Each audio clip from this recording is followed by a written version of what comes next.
Tonight, we explore a Zen teaching that points toward a particular kind of freedom. It is called no mind, or in Japanese, mushin. This does not mean a mind that is blank or dull. It is a way of being where life flows without struggle. Zen Buddhism teaches that this flowing way of being is available to us far more often than we realize. Before we begin, feel free to share what time it is and where you're listening from. We spend so much of our lives caught in thought. The thinking mind works constantly, believing it must figure everything out, control every outcome, prepare for every possibility. And in all this effort, we grow tired. We lose touch with the simpler way of being. Zen Buddhism offers another possibility. Not the absence of mind, but a mind that does not cling. When the thinking mind relaxes its grip, something else emerges. A kind of peace and natural wisdom that knows how to meet each moment without struggle. The masters who discovered this truth left us stories and teachings that point the way. As we move through these teachings tonight, allow your breath to find its own rhythm. Let your body settle wherever it is resting. There is nothing you need to figure out. Nothing you need to hold on to. The stories will unfold on their own, carrying you deeper into rest with each one. Simply listen and let these ancient stories carry you toward that quiet place where the mind can finally rest. Let's begin our journey together. There is a kind of exhaustion that has nothing to do with physical labor. It comes from thinking too much, from a mind that will not stop commenting on everything, judging, planning, worrying, running through endless possibilities that may never arrive. Most of us know this exhaustion well. We lie down at night and our bodies are ready for sleep, but our minds keep spinning. We finish a task, and instead of resting, our thoughts race ahead to the next thing. We sit in a quiet room and find ourselves in an argument with someone who is not even there. The thinking mind believes it is helping us. It believes that by going over everything again and again, it will solve our problems. It will protect us from making mistakes. It will prepare us for what is coming. But often, it simply exhausts us. It keeps us company we did not ask for. It fills the silence with noise that serves no purpose. Zen does not ask us to stop thinking. Thoughts are natural. They arise on their own, like clouds forming in an empty sky. The teaching of no mind points to something different. It shows us what becomes possible when we stop following every thought. When we stop believing that we must think our way through every moment. When the thinking mind is allowed to rest. What happens when the constant commentary falls silent?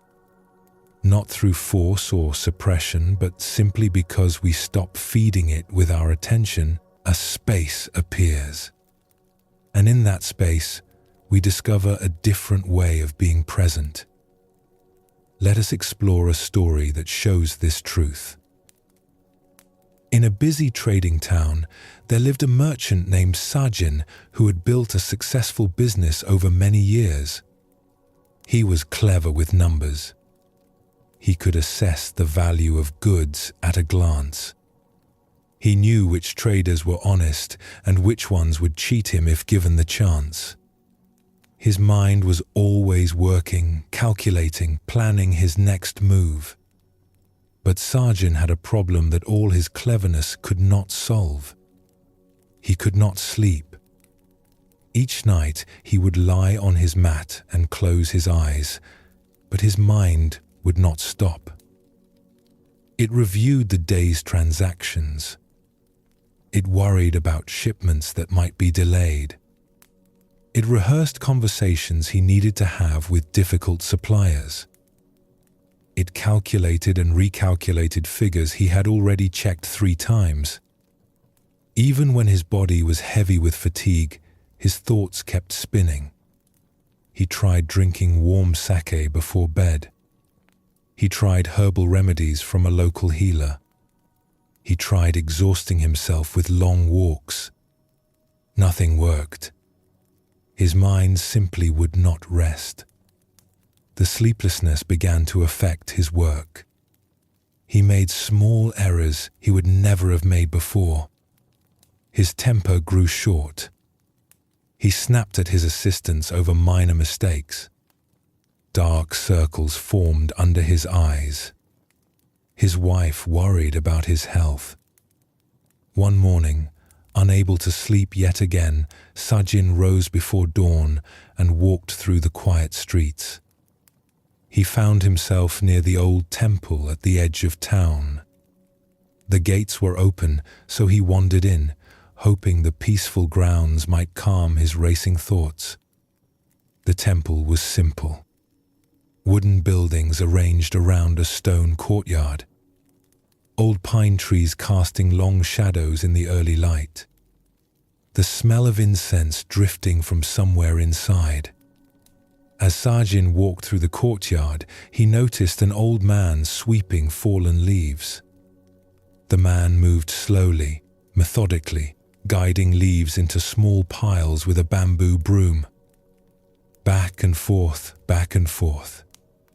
The soft scratching sound of the broom against stone was the only noise in the early morning stillness. Sajin watched for a while. There was something about the old man's movements that caught his attention. The sweeper seemed completely at ease. His face held no tension. His shoulders were relaxed. He moved as though sweeping was the only thing in the world, and he was perfectly content for it to be so. After some time, the old man looked up and noticed Sajin watching. He smiled and continued his work. Sajin approached him. "Forgive me for staring," he said. "I could not help but notice how peaceful you seem.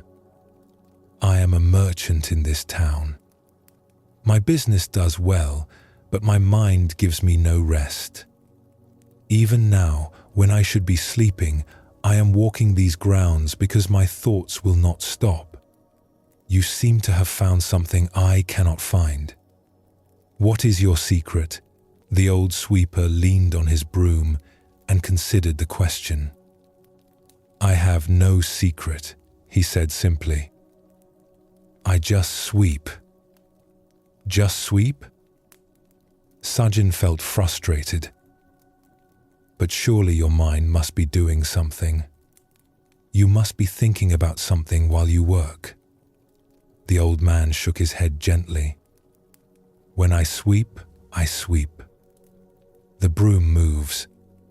The leaves gather. My feet shift on the stones. There is the sound of bristles against rock. The smell of morning air. Why would I need to add thinking to this? The sweeping does itself. I am just here with it." Sajin frowned. "But don't you think about your problems? Your worries? Things you need to do later?" "Problems come when they come," the old man said. "If a problem arrives, I will meet it then. Right now, there is only sweeping. If I fill this moment with thoughts about other moments, I miss the only moment that actually exists." He smiled. "Besides, thinking about problems does not solve them. It just makes this moment heavy with things that are not here." Sajin stood there for a long time, watching the old man return to his work. The broom moved back and forth. Leaves gathered into piles. The scratching sound continued, gentle and rhythmic. something stirred in Sajin. He realized he had never done anything the way this old man swept. He was always somewhere else in his thoughts. While eating, he planned his afternoon. While talking with customers, he calculated profits. While lying in bed, he reviewed the entire day and anticipated the next one. He was never simply here doing what he was doing. "May I try?" Sajin asked suddenly. The old man handed him the broom without a word. Sajin began to sweep. At first, his mind continued its usual chatter. He thought about how foolish he must look, a successful merchant sweeping a temple courtyard at dawn. He thought about the deals he needed to make that day. He thought about whether this was a waste of time. But the old man stood nearby, watching. "You are not sweeping," he said gently. "You are thinking about sweeping. Feel the broom in your hands. Feel your feet on the ground. Listen to the sound. Just this. Nothing else." Sajin tried again. He felt the smooth bamboo handle against his palms. He noticed the weight of the broom as it moved. He heard the soft scratching of bristles. He felt the cool morning air on his face. For a few moments, his mind fell quiet. There was just the sweeping, the movement, the sound, the leaves gathering. And in those moments, Sajin felt something he had not felt in years. A simple peace. Not the peace of having solved all his problems, but the peace of not carrying them for a moment. The thoughts returned, of course. They always do. But now Sajin had glimpsed something. He had tasted a moment without the constant commentary. He understood, if only briefly, what the old man meant. He returned the broom and thanked the old man. "I think I understand a little," he said. "But how do you maintain this? How do you keep your mind from taking over?" The old sweeper laughed softly. "I don't maintain anything. I don't fight my thoughts.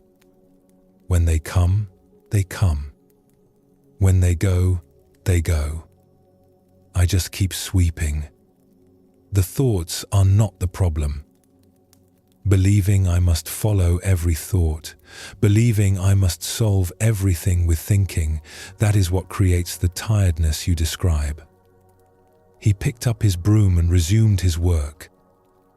"Your mind is not your enemy. It is just very busy. You have trained it to be busy. You can also let it rest. Not by forcing it, but by giving your attention to what is actually here. The mind follows attention. Put your attention in this moment, in this task, in these sensations, and the thinking mind has nothing to do. It can finally rest." Sajin walked home as the sun rose over the town. That night, before lying down, he did not try to force his thoughts to stop. Instead, he felt the mat beneath him. He noticed the weight of the blanket. He listened to the sounds of the night.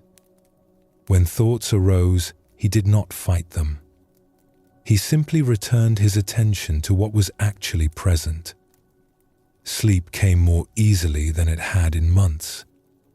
In the days that followed, Sajin did not become a different person. He was still a merchant. He still calculated and planned and made deals. But something had shifted. He began to notice when his mind was spinning uselessly. He learned to bring his attention back to what was actually in front of him. Not by fighting his thoughts, but by giving his presence to whatever task was at hand. he never forgot the old sweeper. And sometimes, when his mind grew especially busy, he would remember the sound of that bamboo broom against the temple stones. The simplicity of it, the peace of just sweeping, and his thoughts would quiet, even if only for a moment. This story shows us something important about the teaching of no mind. The old sweeper did not have fewer thoughts than Sa-Jin. He was not smarter or more disciplined. He had simply discovered a different way of being with his mind. Zen teaches us that thoughts themselves are not the problem. They arise naturally, like ripples on water. The exhaustion comes from our habit of following every thought, believing every thought, feeling that we must engage with every thought that appears. This constant engagement is what tires us. The thinking mind believes it is essential. It believes that without its constant activity, things would fall apart. It believes it must figure everything out, prepare for every possibility, solve every problem in advance. But most of this activity accomplishes nothing. It simply churns and churns, wearing us out. What the old sweeper discovered was that attention is the key. Where we place our attention shapes our entire experience. When attention goes to the spinning thoughts, we spin with them. When attention comes to rest in what is actually present, the body, the breath, the simple task at hand, the thinking mind has less to grip onto. It can relax. This is not suppression. We do not push thoughts away or try to make the mind blank. We simply stop feeding the thoughts with our attention. We come back to what is here, the feel of the broom, the weight of the blanket, the sensation of breathing. This coming back is the practice. Not achieving perfect stillness, but returning again and again to this moment. Buddhism shows us that we have more choice than we realize. We have been trained to follow our thoughts automatically, as though we have no option. But we can learn to let thoughts pass without following them. We can learn to rest in simple presence. This is the beginning of no mind. Not the absence of thoughts, but freedom from being controlled by them. The tired mind is not a broken mind. It is simply a mind that has been overworked, that has forgotten how to rest. The teaching of no mind shows us that rest is always available. Not later, when we have solved all our problems, but now, in this very moment, by simply being where we are.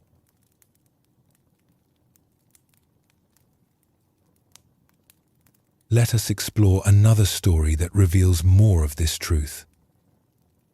In the same town where Sa-Jin worked as a merchant, there lived a young scribe named Fumio. He worked in a government office, copying official documents by hand. His brush must form each character perfectly. There was no room for error. A mistake could change the meaning of a contract or a legal decree.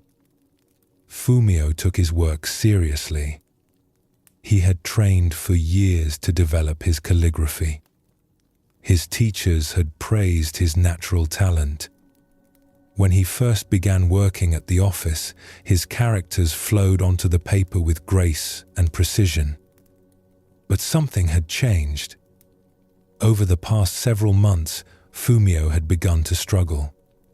His hand would cramp in the middle of copying a document. His brushstrokes, once smooth and confident, now trembled slightly. He would hesitate before making a stroke, second-guessing himself. The more he tried to focus, the worse it became. He examined his brush. There was nothing wrong with it. He checked his ink. It was the same quality he had always used. He adjusted his posture, his grip, the angle of his paper. Nothing helped. The problem, though Fumio did not recognize it, was in his mind. He had begun to watch himself too closely. Each time he raised his brush, a voice in his head would comment, "Make sure this stroke is straight. Do not press too hard. Remember the last mistake you made. Everyone is counting on you. If you fail, you will lose your position." This constant commentary created tension. His hand tightened. His shoulder hunched. His breath grew shallow. He was no longer writing. He was thinking about writing, worrying about writing, criticizing his writing, all while trying to write. The natural flow he once had was buried under layers of mental noise. One afternoon, Fumio was called to the archive room to retrieve some old documents. It was a dusty space in the back of the building where records from decades past were stored. Fumio rarely went there. As he searched through the shelves, he noticed an old man sitting at a small desk in the corner. The man was copying something, his brush moving steadily across the paper. Fumio had never seen him before. His hair was white, his face deeply lined, but his hand moved with a smoothness that made Fumio stop and stare. The old man's brush seemed to dance. There was no hesitation, no tension. The characters appeared on the paper as if by themselves. Fumio watched for several minutes, forgetting what he had come to find. When the old man finally set down his brush, he looked up and noticed Fumio. "You are the young scribe who works in the front office," he said. "I have seen your work. You have good training. But something is troubling you." Fumio was surprised. "How did you know?" "Your characters have begun to show strain. I can see the tension in them. I remember this problem. I had it myself many years ago." Fumio felt a wave of relief at being understood. "I do not know what has happened," he confessed. "I used to write easily. Now every stroke is a struggle. My hand cramps. I hesitate. I make mistakes I never would have made before. I have tried everything." The old man nodded slowly. "Sit," he said, gesturing to a cushion across from his desk. "Show me how you write." Fumio sat down and picked up a brush. He dipped it in ink and prepared to write a simple character on a blank sheet. Immediately, the familiar tightness appeared. His shoulder tensed. His breath caught. The voice started. "Do not mess this up. The old man is watching. Write it perfectly." He made the first stroke. It was uneven. The old man watched without expression. "Put down the brush," he said gently. Fumio set it down, feeling ashamed. "I want you to close your eyes," the old man said. "Now, feel your hand. Just your hand. Notice any tension in it." Fumio closed his eyes and focused on his hand. It was tight, almost clenched. He had not noticed. "Now, feel your arm. Your shoulder. Your breath." Fumio noticed tension throughout his body. His shoulders were raised.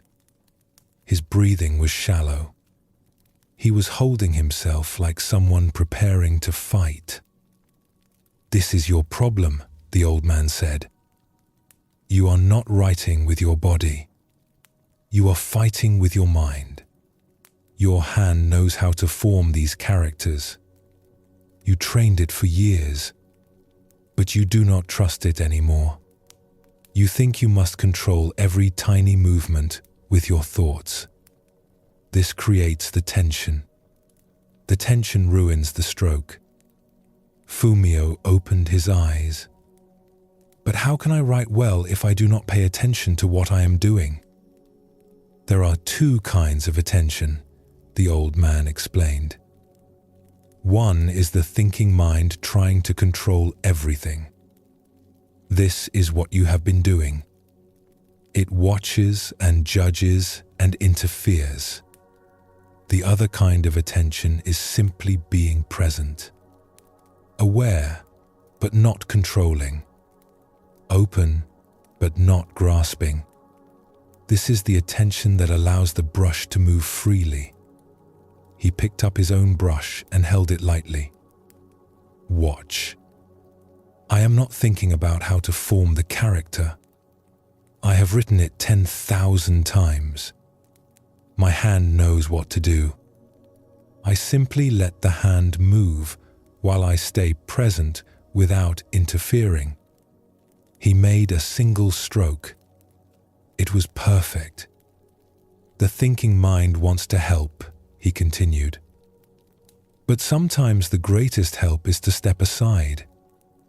Your hand learned calligraphy. Trust it. Your job now is not to control, but to allow. Be present without thinking. See what happens.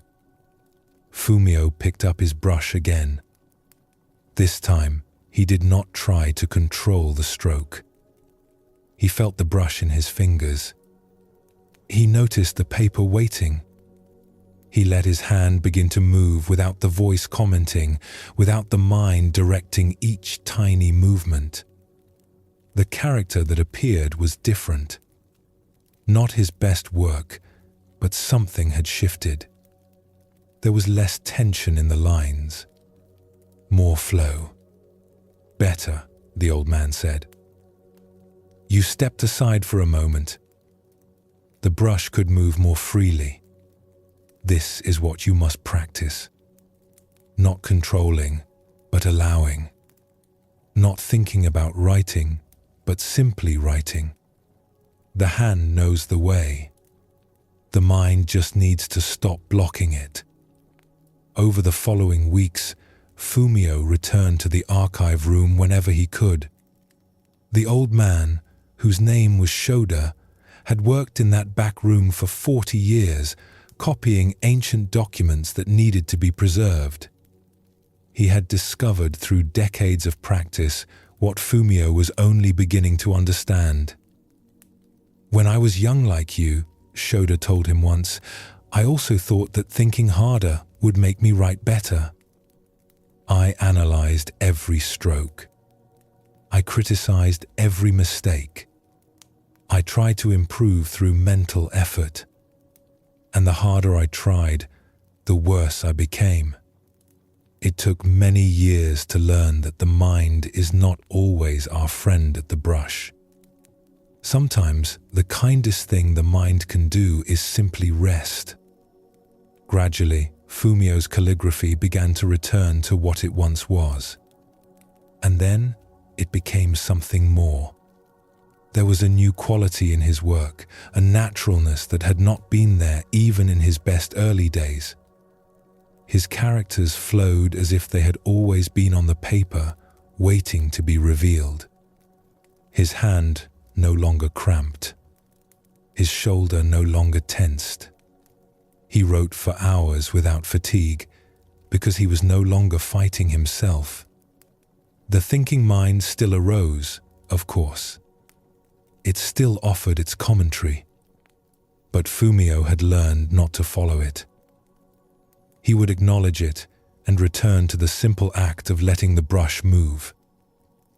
Years later, when young scribes asked Fumio how he achieved such beautiful work, he would remember old Shoda and smile. I learned to get out of my own way, he would say. The brush knows what to do. The hand knows what to do.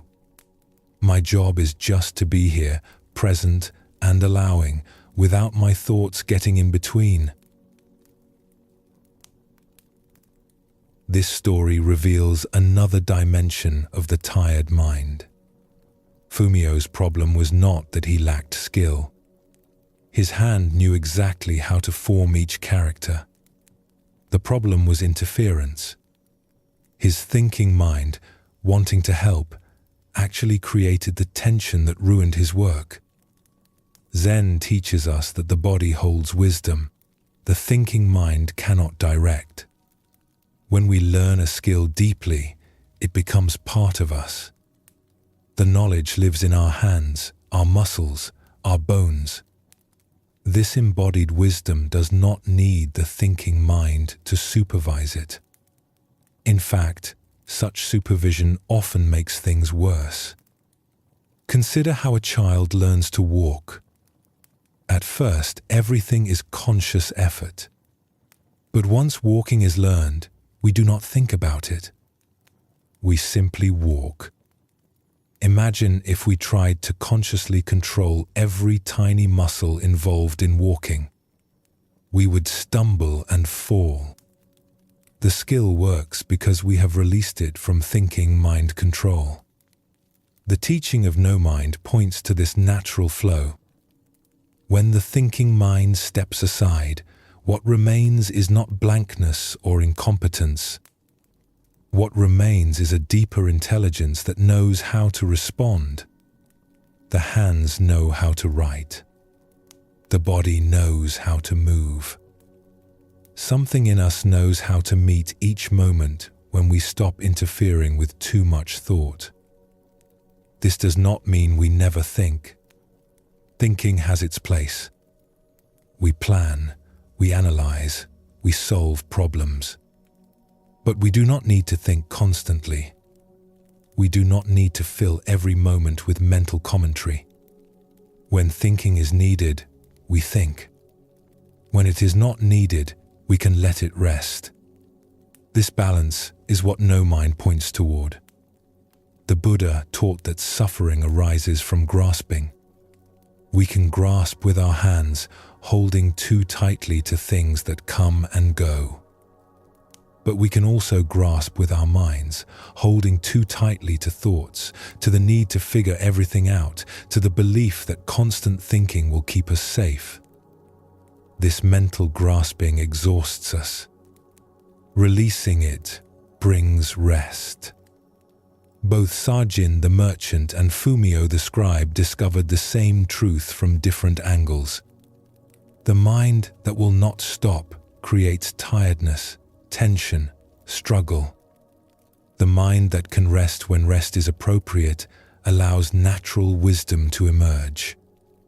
We do not lose anything by letting the thinking mind quiet down. We gain access to a deeper part of ourselves that has always been there, waiting for the noise to settle. As you rest here now, you might notice your own thinking mind. How busy it has been. How hard it works. How much it believes it must control. There is no need to judge it or fight it. Simply notice. And perhaps for just a moment, you can let it rest. Not forever. Not even for very long. Just for this breath. Just for this moment. Letting the thoughts be there without following them. Letting your attention settle into the simple fact of being here. This is the beginning of no mind. Not an achievement to reach, but a releasing that is always available. Take a gentle breath now. Feel the air entering your body and feel it leaving. There is nothing you need to figure out. Nothing you need to hold. Simply rest here, allowing the breath to breathe itself, allowing this moment to be exactly as it is.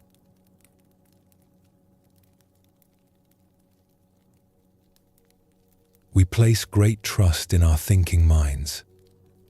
We believe that if we can understand something with our thoughts, we truly know it. We analyze, we reason, we figure things out.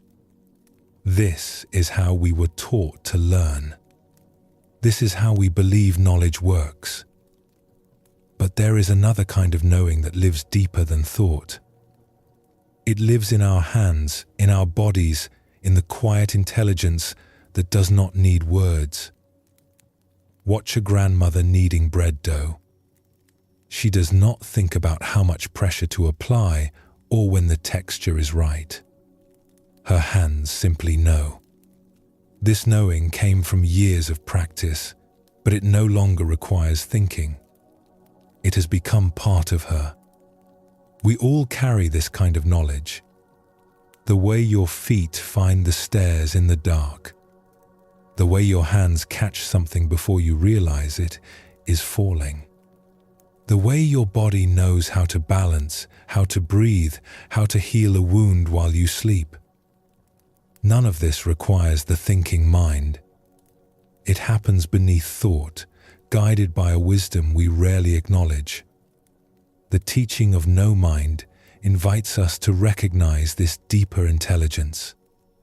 Not to replace thinking, but to understand that thinking is not the only way we know things. When we trust what the body has learned, when we allow the hands to do what they know how to do, something flows more easily. The thinking mind can rest because it is not needed for everything. Let us explore a story that shows this truth. In a river town known for its beautiful fabrics, there lived a silk dyer named Yuma. Her family had been dyeing silk for 5 generations.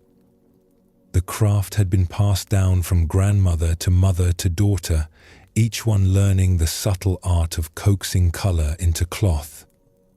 Yuma had begun learning as a small child. Before she could read or write, she knew the smell of a dye vat ready for use. She would sit beside her mother in the workshop, watching the silk lowered into the steaming vats. The air was thick with earthy scents.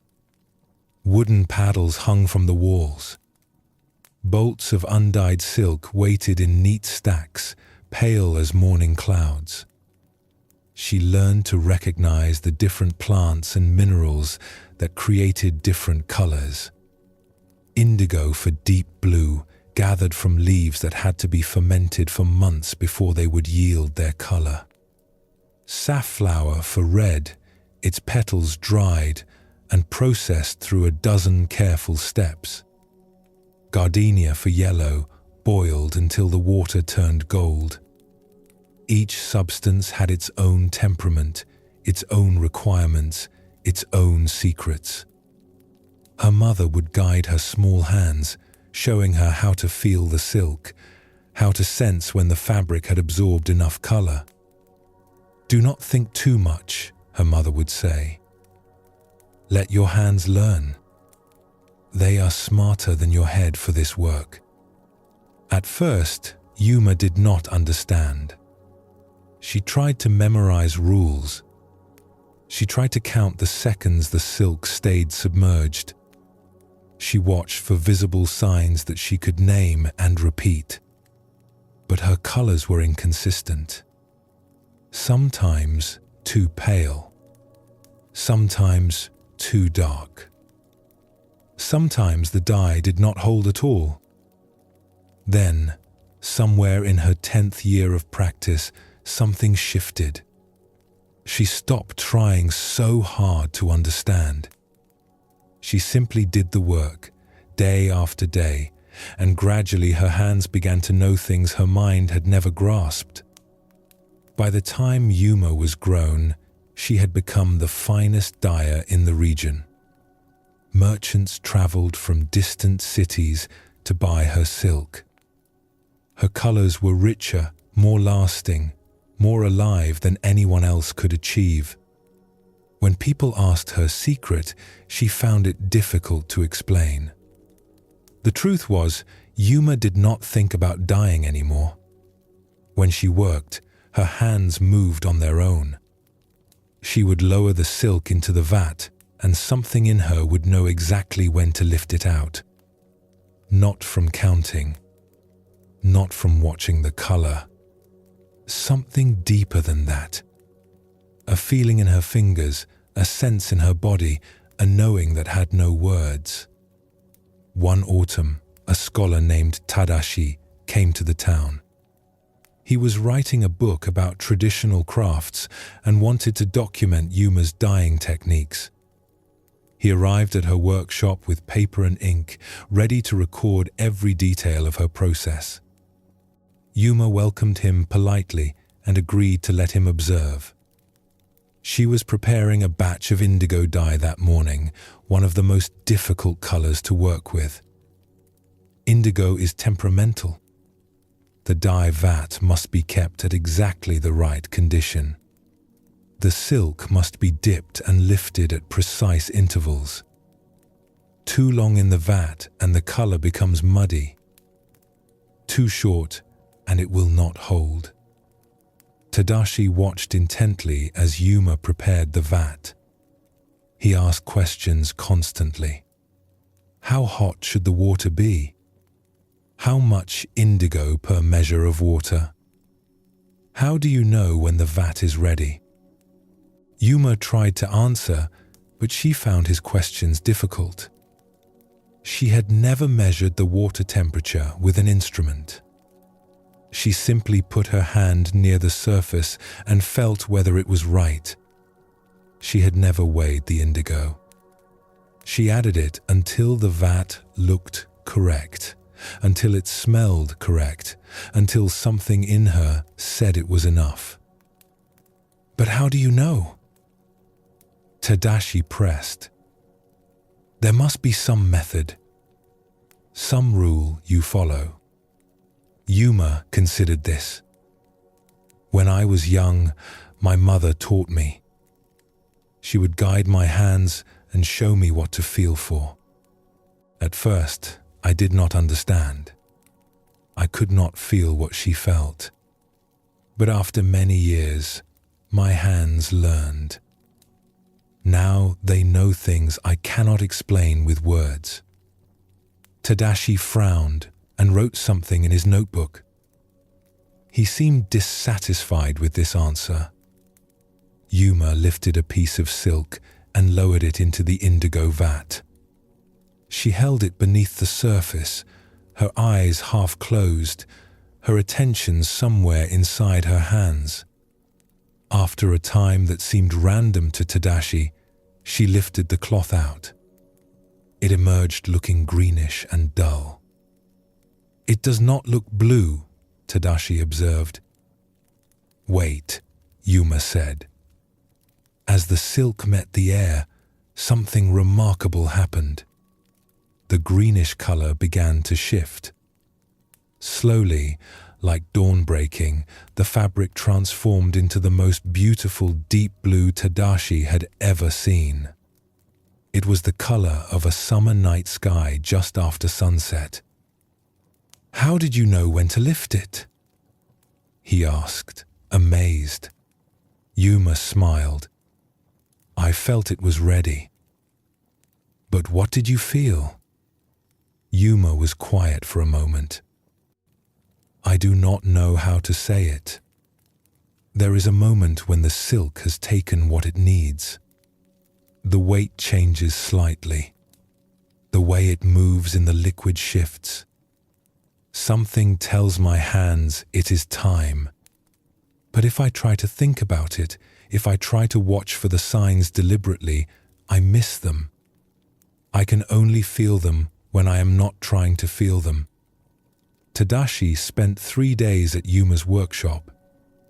He filled many pages with notes about temperatures and timing and proportions. He recorded everything he could observe. When he left, he believed he understood her technique well enough to teach others. A year later, Yuma heard that Tadashi had published his book. A chapter was devoted to indigo dyeing, filled with precise measurements and detailed instructions. She also heard that several people had tried to follow his instructions and failed. Their colors were acceptable but not remarkable. They could not achieve what Yuma achieved, despite following every step exactly as written. One of these failed dyers eventually traveled to see Yuma. He was frustrated and confused. "I followed the instructions perfectly," he said. "I measured everything. I timed everything. But my indigo is flat and dull compared to yours. What am I doing wrong?" Yuma invited him to watch her work. As she prepared a new batch, she let him observe closely. When it came time to dip the silk, she paused. "Put your hand near the vat," she said. "What do you feel?" He put his hand out. "It is warm." "What else?" He concentrated. "I do not know." "Just warmth." "There is more," Yuma said gently. "The vat has a presence, a readiness.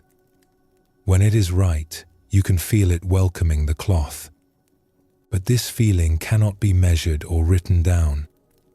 It can only be learned by doing, by failing, by trying again. My mother stood beside me for 10 years before my hands understood. The scholar's book captured the outside of the technique, but the heart of it lives in the hands, and hands must learn for themselves. The dyer stayed with Yuma for several months. At first, he kept trying to think his way to success. He would calculate and analyze and reason. He made notes about everything. He tried to find patterns in what Yuma did, rules he could write down and follow. His results remained mediocre. "You are still in your head," Yuma told him one morning. "I can see it in how you move. Stiff, deliberate. You are thinking about every action instead of letting the action happen." "But how do I stop thinking?" he asked, frustrated. "I cannot simply turn off my mind." "You do not need to turn it off," Yuma replied. "Just stop asking it to do what it cannot do. Your mind cannot feel the dye. Your mind cannot sense when the silk is ready. Only your hands can do that. Let your mind rest while your hands learn." He did not understand at first, but he had no other options, so he kept working. Day after day, standing beside the vats, lowering silk, lifting silk, failing and trying again. But slowly, as the weeks passed, something began to shift. He stopped trying so hard to understand with his mind. He simply did the work, day after day, letting his hands learn what his thoughts could not grasp. He paid attention not to ideas about dyeing, but to the actual sensations.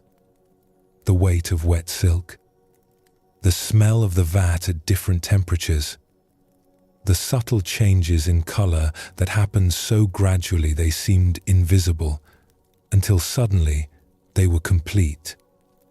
He began to notice things he had never noticed before. The way the silk felt different when it had absorbed enough dye. The way the liquid in the vat had a particular shimmer when the conditions were right. These were not things he could explain or write down. They were things his hands were beginning to know. One morning, he lifted a piece of silk from the indigo and knew, without knowing how he knew, that it was perfect. The color that emerged was not as fine as Yuma's, not yet. But it was alive in a way his earlier work had never been. "There," Yuma said, smiling. "Your hands are beginning to remember." He looked at her with new understanding. The book could never teach this, could it? Books teach the thinking mind, Yuma replied. But some knowledge lives below thought. It must be given directly, hand to hand, through practice and patience. The thinking mind can point the way, but the hands must walk the path themselves. This story shows us something essential about the wisdom that lives in our bodies. Yuma could not explain her skill in words because words belong to the thinking mind, and her skill had moved beyond thinking. It had become part of her hands, her senses, her whole being. Zen teaches us that this kind of knowing is not inferior to intellectual understanding. In many ways, it is deeper. When something is truly learned, it no longer requires thought. It becomes natural, effortless, immediate. The thinking mind can step aside because it is no longer needed. We see this in many areas of life. The musician whose fingers find the right notes without conscious direction. The cook who knows by smell and sound when the food is ready. The mother who senses what her child needs before any words are spoken. All of these involve a knowing that cannot be captured in explanations or instructions. The teaching of No Mind honors this deeper intelligence. It reminds us that we are more than our thoughts. We are bodies that have learned countless things. We are hands that remember. We are beings with access to wisdom that thinking can never reach.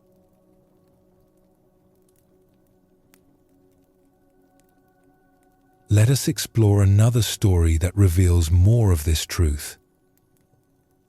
Along a wide river that was difficult to cross, there lived a ferryman named Tomo. He had been born blind. He had never seen the river he crossed every day, never seen the passengers who rode in his boat, never seen the far shore he aimed for with each journey. His mother had wept when he was born and did not open his eyes. His father had wondered what would become of a blind son. But Tomo's grandfather, himself an old ferryman, had taken the child under his protection. "The river does not care whether you can see it," he had said. "It only cares whether you can feel it." From early childhood, Tomo had learned the river through his hands and ears. His grandfather would take him out on the boat and describe nothing of what he saw.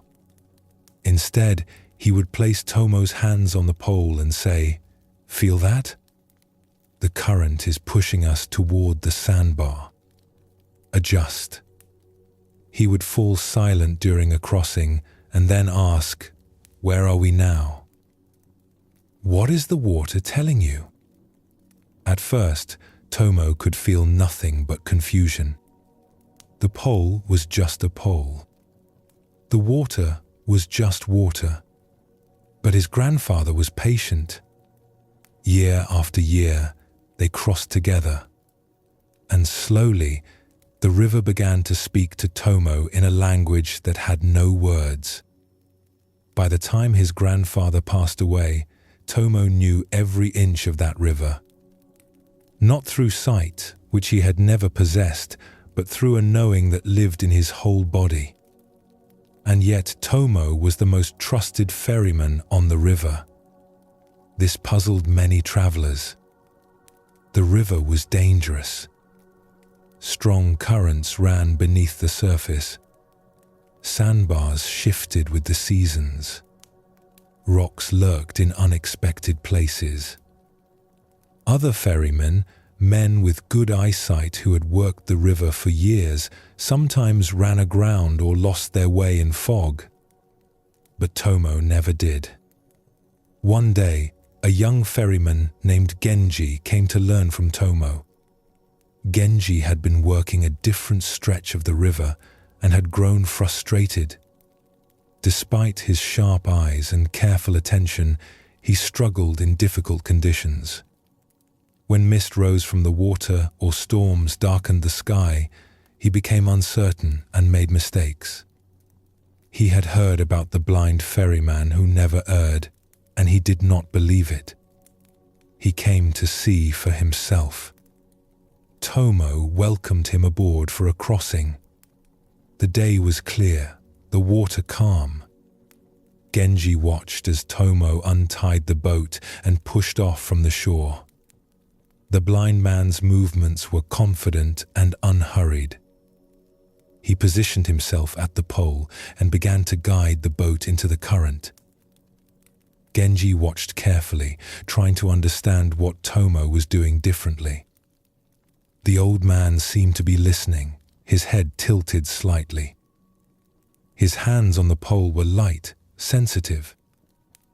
He made small adjustments constantly, responding to things Genji could not detect.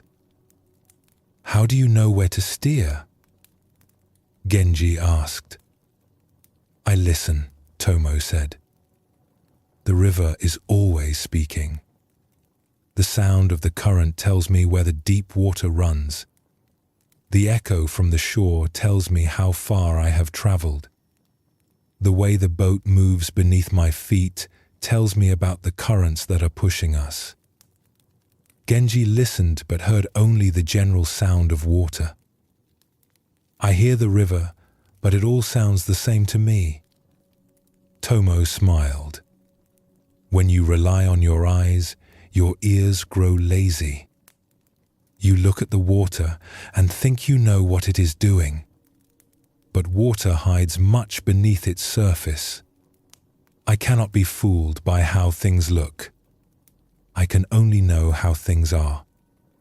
They reached the middle of the river where the current was strongest. Genji felt the boat being pushed sideways. He would have fought against it, struggling to hold a straight course. But Tomo did something different. He let the current take the boat, adjusting his angle so that the river's push actually helped them move toward their destination. "You work with the river," Genji observed. "I have no choice," Tomo replied. "I cannot see it, so I cannot oppose it. I can only feel what it is doing and respond. The river is much stronger than me. If I fight it, I lose. If I feel its movement and adjust to it, we both get what we need." As they approached the far shore, a light mist began to rise from the water. Genji felt a familiar anxiety. In mist, he lost his bearings easily. Landmarks disappeared. Distance became impossible to judge. He had run aground in such conditions more than once. But Tomo showed no concern. He continued his steady work with the pole, making adjustments Genji could not understand. When they touched the far bank exactly where they had aimed, Genji was astonished. "How did you find the landing in this mist?" "I cannot see it even now." "I felt it," Tomo said simply. "The way the water moves changes near the shore. The sound changes too. And there is a smell when we are close. Wet earth. The plants that grow at the water's edge. I have crossed this river 10,000 times. My body knows the way." Over the following weeks, Genji returned many times to learn from Tomo. The old man did not lecture or explain in great detail. Instead, he had Genji close his eyes while crossing. At first, Genji felt helpless and frightened without his sight. He had no idea where they were or what was happening. His hands gripped the pole too tightly. His body was rigid with tension. "You are fighting," Tomo told him. "You are trying to see with your mind what you cannot see with your eyes. Stop trying." Just feel. This was harder than any instruction Genji had ever received. His whole life, he had solved problems by thinking harder. Now he was being asked to think less, to trust something he did not even know he possessed. The first few crossings with closed eyes were terrible.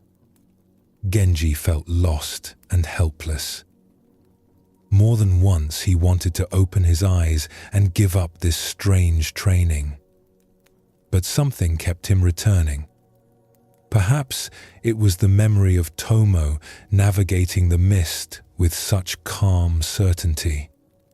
Perhaps it was a growing awareness that his own way had limits. But Tomo guided him patiently. Feel the current through the pole. It is speaking to your hands. Feel how the boat tips and sways. It is telling you about the water beneath us. Listen. The shore sounds different from the open water. The deep channel sounds different from the shallows. Day after day, Genji practiced with his eyes closed. Slowly, impossibly, he began to sense things he had never noticed with his eyes open. The language of the river revealed itself in vibrations through the pole, in the movement of the boat, in sounds he had always heard but never truly listened to. He learned that the current changed its voice depending on depth. Shallow water had a different texture, a different sound when the pole touched bottom. He learned that approaching the shore created subtle echoes he had never consciously noticed. He learned that even the wind on his face told him something about where he was on the river. One afternoon, a sudden storm caught them in the middle of a crossing. The sky went dark. Rain pounded the water. Visibility dropped to almost nothing. Genji would have panicked in such conditions before. But now, with all he had learned, he found himself becoming calm. He could not see, so he stopped trying to see. He felt the boat. He felt the current. He listened to the rain hitting the water around them. And somehow, from all these sensations, he knew which way to go. They reached the shore safely. Genji opened his eyes as the rain began to ease. His hands were trembling, but not from fear. From something else. From amazement at what his body had known how to do. I could not see anything, he said to Tomo. But I knew where we were. I knew what to do. How is this possible? Your eyes are useful, Tomo said gently. But they have made you forget your other senses. They have made you think that seeing is the only way of knowing. Now you are beginning to remember what your body always knew. The knowing that does not need sight. The wisdom that comes through the hands, the ears, the skin, the whole being. Genji returned to his own stretch of river, a different ferryman. He still used his eyes. He was not blind, and sight remained helpful. But he no longer relied on vision alone. He felt the river now. He listened to it. He sensed things beneath the surface that his eyes could not show him. And in difficult conditions, when mist or darkness took his sight away, he no longer became helpless. He simply shifted his attention to the knowing that lived in his body, the knowing that did not depend on seeing. The river still spoke to him, even when he could not see it. His hands still remembered the way. This story deepens our understanding of the wisdom that lives beyond thought. Tomo's blindness was not a limitation in the way others assumed. It had forced him to develop a different kind of knowing. And this knowing was in some ways more reliable than sight alone. The Buddha taught that we cling to our usual ways of perceiving. We believe that how we typically see things is how things truly are. But our habitual perceptions are limited. They show us some aspects of reality while hiding others. When we release our grip on these familiar ways, other kinds of knowing become available. Genji discovered that his eyes, for all their usefulness, had actually been limiting him. He trusted them so completely that his other senses had grown dull. When he learned to close his eyes and feel the river directly, a whole world of information opened to him. This is what the teaching of no mind points toward. Not the rejection of our usual capacities, but the recognition that they are not the only capacities we have. The thinking mind is valuable, but it is not the only kind of intelligence we possess. The body knows things. The senses know things. Something deeper than thought knows how to respond when we stop interfering. When we trust this deeper knowing, when we stop believing that we must think our way through every moment, a natural flow becomes possible. Actions arise without strain. Responses come without hesitation. Life moves through us more easily because we are no longer blocking it with excessive mental effort. Take a gentle breath now. Feel your body resting where it is. Notice the quiet intelligence that keeps your heart beating, your lungs breathing, your blood flowing. None of this requires your thinking mind. It happens on its own, guided by a wisdom deeper than thought. Rest in that wisdom now, allowing it to hold you.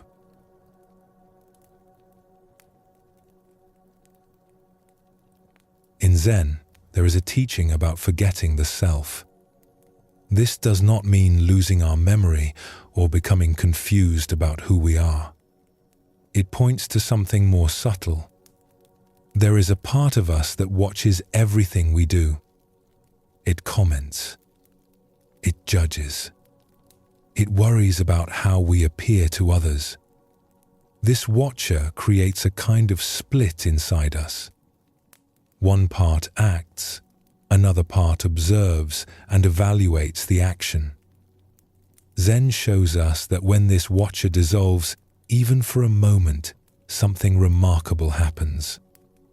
Action becomes whole. We are no longer divided against ourselves. The Buddha spoke often about the burden of self-concern, how we suffer because we are constantly protecting and promoting this sense of I. We worry about how the I looks to others.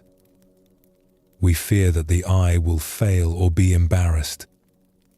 We compare our I to other people and feel either superior or inadequate. All of this mental activity creates tension and separation. It pulls us out of direct experience and into a story about ourselves having the experience. Buddhist practice invites us to investigate this self that seems so solid. When we look closely, we find it is more like a process than a thing. Thoughts arising and passing. Sensations coming and going. A constant flow that we have mistaken for something fixed. When we stop clinging to this constructed self, when we forget to maintain it even for a moment, we discover a freedom that was always available. This forgetting is not something we force. We cannot try hard to forget ourselves.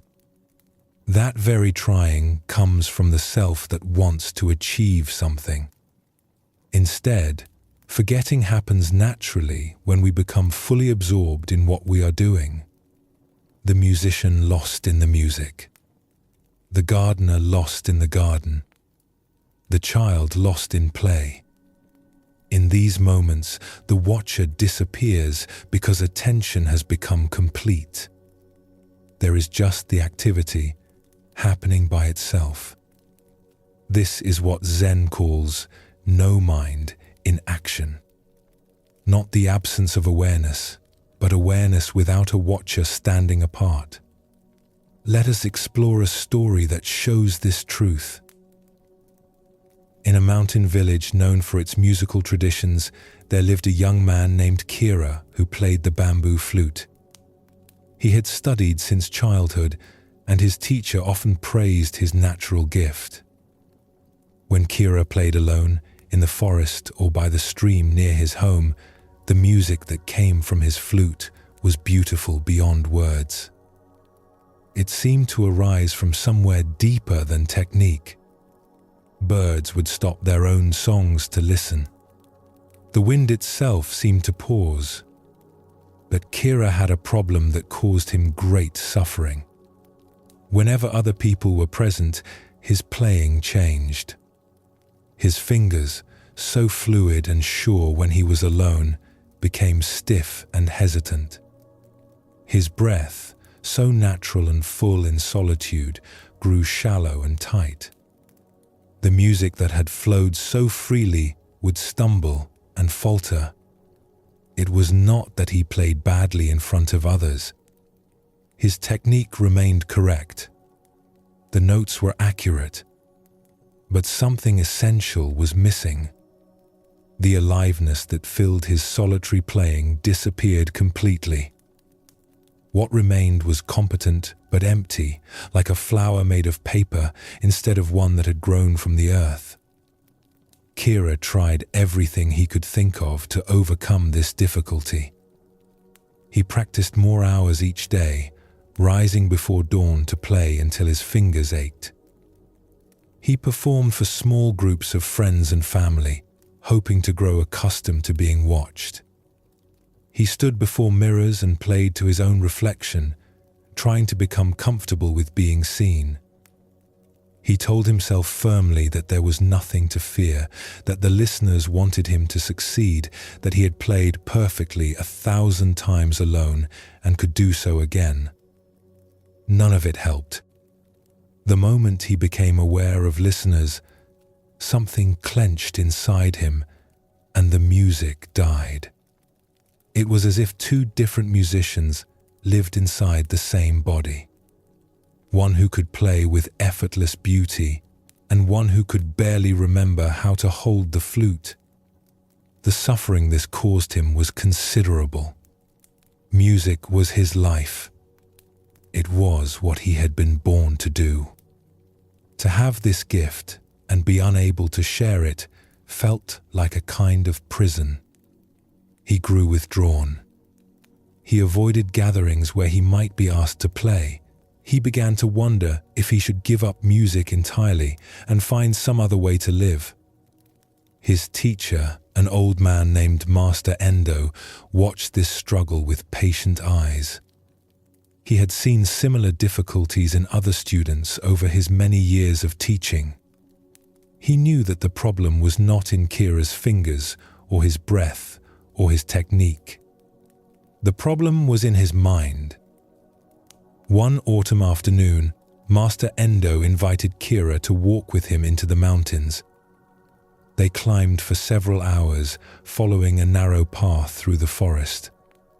The old man said little, and Kira was too troubled by his own thoughts to make conversation. Finally, they reached a small clearing beside a waterfall. The water fell from a great height, crashing onto rocks below and filling the air with mist and sound. Master Endo sat down on a fallen log and gestured for Kira to sit beside him. They sat in silence for a long time, watching the waterfall. Then Master Endo said, "Play something." Kira hesitated. His teacher was watching. The familiar tightness began to gather in his chest. But he took out his flute and raised it to his lips. The first notes were stiff, as he had expected. He could feel himself watching himself, judging each sound, worrying about what his teacher was thinking. The music came out thin and lifeless. But then something unexpected happened. The sound of the waterfall was so loud that Kira could barely hear his own playing. The roar of falling water swallowed the notes almost as soon as they left his flute. He found that he could not monitor his playing in the usual way. He could not hear well enough to judge himself. With his self-criticism drowned out by the waterfall, something released in him. His fingers began to move more freely. His breath deepened. He stopped thinking about how he sounded and simply played. The music that emerged was unlike anything he had produced in front of another person. It was alive. It flowed. It seemed to come from the same place as the falling water, natural and unstoppable. When he finally lowered the flute, Kira realized he had forgotten his teacher was there. He had forgotten he was performing. He had forgotten himself entirely. There had been just the playing, without a player standing apart from it. Master Endo smiled. "There," he said. "That is the music I hear when you play alone. That is what disappears when you watch yourself too closely." Kira was trembling slightly. "But how do I find that again? The waterfall will not always be there to hide my playing from myself." "The waterfall is just a trick," his teacher replied. "It helped you forget yourself by drowning out your self-judgment. But you do not need a waterfall. You need to understand what happened. When you stopped listening to yourself, you could finally play. When you forgot to watch and judge, the music came freely. The watcher in your mind, the one who criticizes and worries and compares, he is what blocks the flow." Master Endo picked up a small stone and tossed it into the pool below the waterfall. It disappeared into the churning water without a trace. You have two people inside you when you play for others. One plays the flute. The other watches the one who plays and makes comments. Good note. Bad note. They are listening. What do they think of me? Am I making mistakes? This second one, the watcher, creates all the problems. When you play alone, he is quiet because there is no one to impress or fear. When others are present, he becomes very loud. The music cannot flow because you are divided. Part of you plays, part of you watches and judges. The playing becomes self-conscious. It loses its naturalness. Kira understood. He had felt this division, but never seen it so clearly. How do I quiet the watcher? You cannot fight him directly. If you try to stop him, you are just adding another layer of watching. Watching yourself. Watching yourself. This makes things worse, not better. Master Endo smiled gently. Instead, you must give all your attention to the music itself. Not to how you are playing, but to the music. Listen to it as if you were in the audience. Let yourself be absorbed by the sound, the feeling, the life of each note. When attention becomes complete, there is no attention left over for watching. The watcher starves because you are feeding him nothing.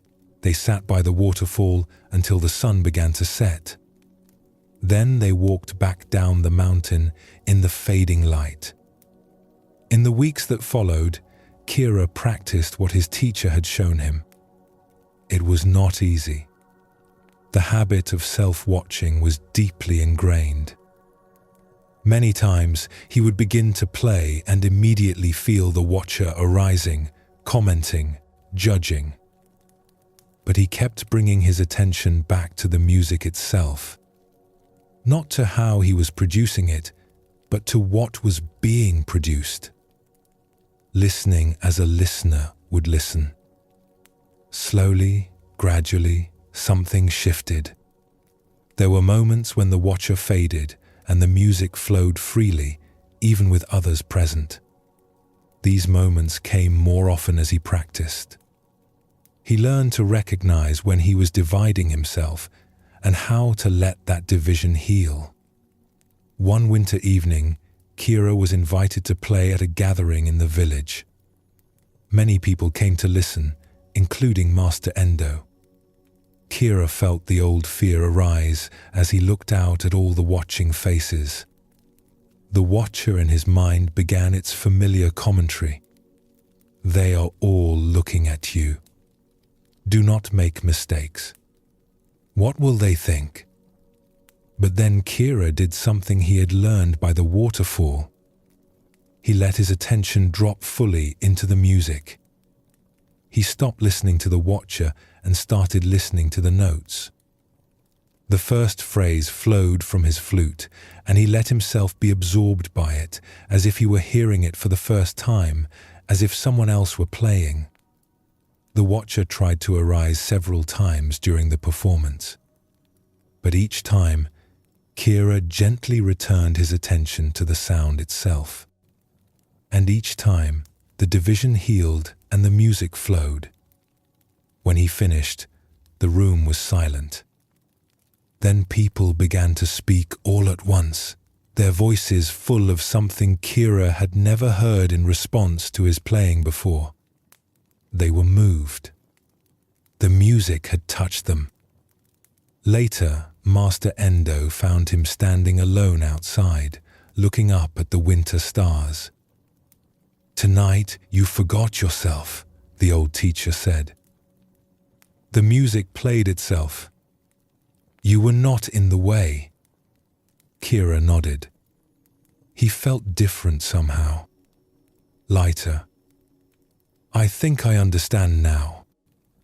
When I stop watching myself, the self is not a problem. It was never my playing that was blocked. It was my attention to my playing. When I attend to the music instead of to myself making music, everything flows." This is the teaching, Master Endo said. In music, in life, in everything. The self that watches and worries creates separation. When we forget this self, even for a moment, we become whole. The flute plays the flute. The music makes itself. We are not doing it. We are just here, allowing it to happen. This story shows us what Zen means by forgetting the self. Kira did not become a different person. He did not lose his memory or his identity. He simply stopped standing apart from his own experience, watching and judging. When he forgot to maintain that separation, when his attention became fully absorbed in the music rather than in himself making music, the natural flow returned. We can recognize this experience in our own lives. Those moments when we were so engaged in something that we lost track of time. When we looked up and hours had passed without our noticing. In those moments, the watcher was absent. We were simply doing what we were doing completely.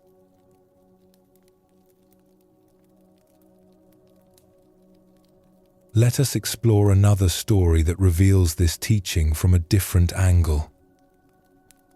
In a region known for its ancient temples, there lived a stonecutter named Hiro who carved statues for the temple grounds.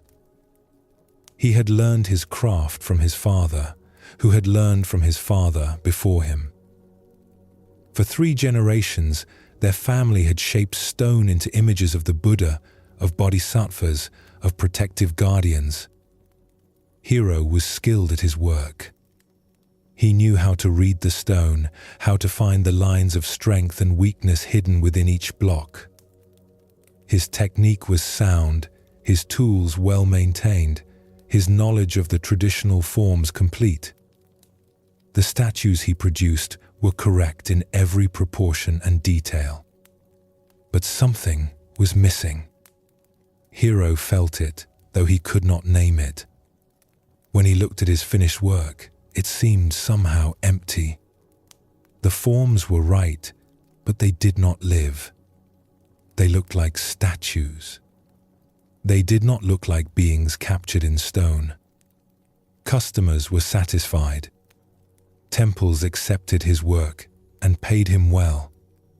Other stone cutters respected his skill. By all outward measures, he was successful. But Hiro knew the truth. His statues were shells. Beautiful shells, perhaps, but empty of whatever made the old masterworks so powerful. He had seen work by the old masters that was different. Statues carved centuries ago that still seemed alive. Faces that held genuine compassion. Hands that seemed about to move. There was a Buddha at the temple in the next valley that had been carved 400 years ago. Hiro had traveled there many times just to sit before it. That stone face radiated something his work never achieved. Peace. Presence. A sense that the Buddha was not represented by the stone, but actually lived within it. Something in those ancient carvings transcended mere craft. Hiro did not know how to achieve it, though he tried for many years. He studied the old techniques. He examined the ancient works closely, looking for secrets in the chisel marks. He prayed for guidance. Nothing changed. His work remained technically excellent and spiritually dead. His father had died when Hiro was young, too soon to pass on whatever secret might have made the difference. Hiro had learned the techniques, the proportions, the proper way to hold the chisel. But perhaps there was something else, something his father had not had time to teach. One spring, Hiro received a commission to carve a large Buddha for a new temple hall. It was an important commission, the kind of work that could establish his reputation or expose his limitations. He chose his stone carefully, a beautiful block of granite with subtle grey-blue coloring. He prepared his tools. He made his plans. Then he began to carve. The work proceeded as it always did. Competent but lifeless. Hiro grew frustrated. He could see in his mind what the statue should be. He could see the serenity, the presence, the compassion that should shine from the Buddha's face. But his hands could not produce it. The features emerged correctly formed but somehow dead. Then, in the middle of the project, Hiro received terrible news. His old teacher, Master Genshin, the man who had guided his training after his father's death, had fallen ill and was dying. Hiro left his work immediately and traveled to his teacher's bedside. He arrived just in time. Master Genshin was weak, his breath labored, but his eyes were clear. Hiro sat beside him through the night, holding his hand, saying little. There was nothing to say. They had already said everything important over the years of working together. Now, there was just presence. Being there together as the hours passed. Near dawn, Master Genshin spoke for the last time. "You carve well," he whispered. "But you try too hard. You are in the way of the stone." Before Hiro could ask what he meant, his teacher was gone. Hiro returned to his workshop in a state of deep grief. The unfinished Buddha stood there waiting, the face still emerging from the granite. But Hiro could not work. He sat in his workshop and wept.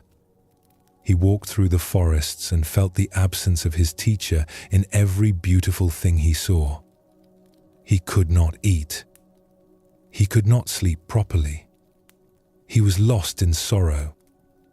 The workshop that had always felt like home now felt hollow. His tools lay where he had left them. Dust settled on the unfinished stone. Hiro would sometimes enter the workshop and stand before the Buddha, chisel in hand, but he could not make himself work. The stone seemed to mock him. It waited for hands that had lost their will to shape it. Days passed, then weeks. The temple officials sent messages asking about the progress of their Buddha. Hiro could not respond. The grief had swallowed him. He thought often about his teacher's last words. "You try too hard. You are in the way of the stone." What did it mean? Hiro had always believed that trying hard was the path to excellence. That watching his work carefully would help him improve. That being in control was necessary for creating something beautiful. Had his teacher seen something different? Some flaw in his approach that had been invisible to Hiro himself?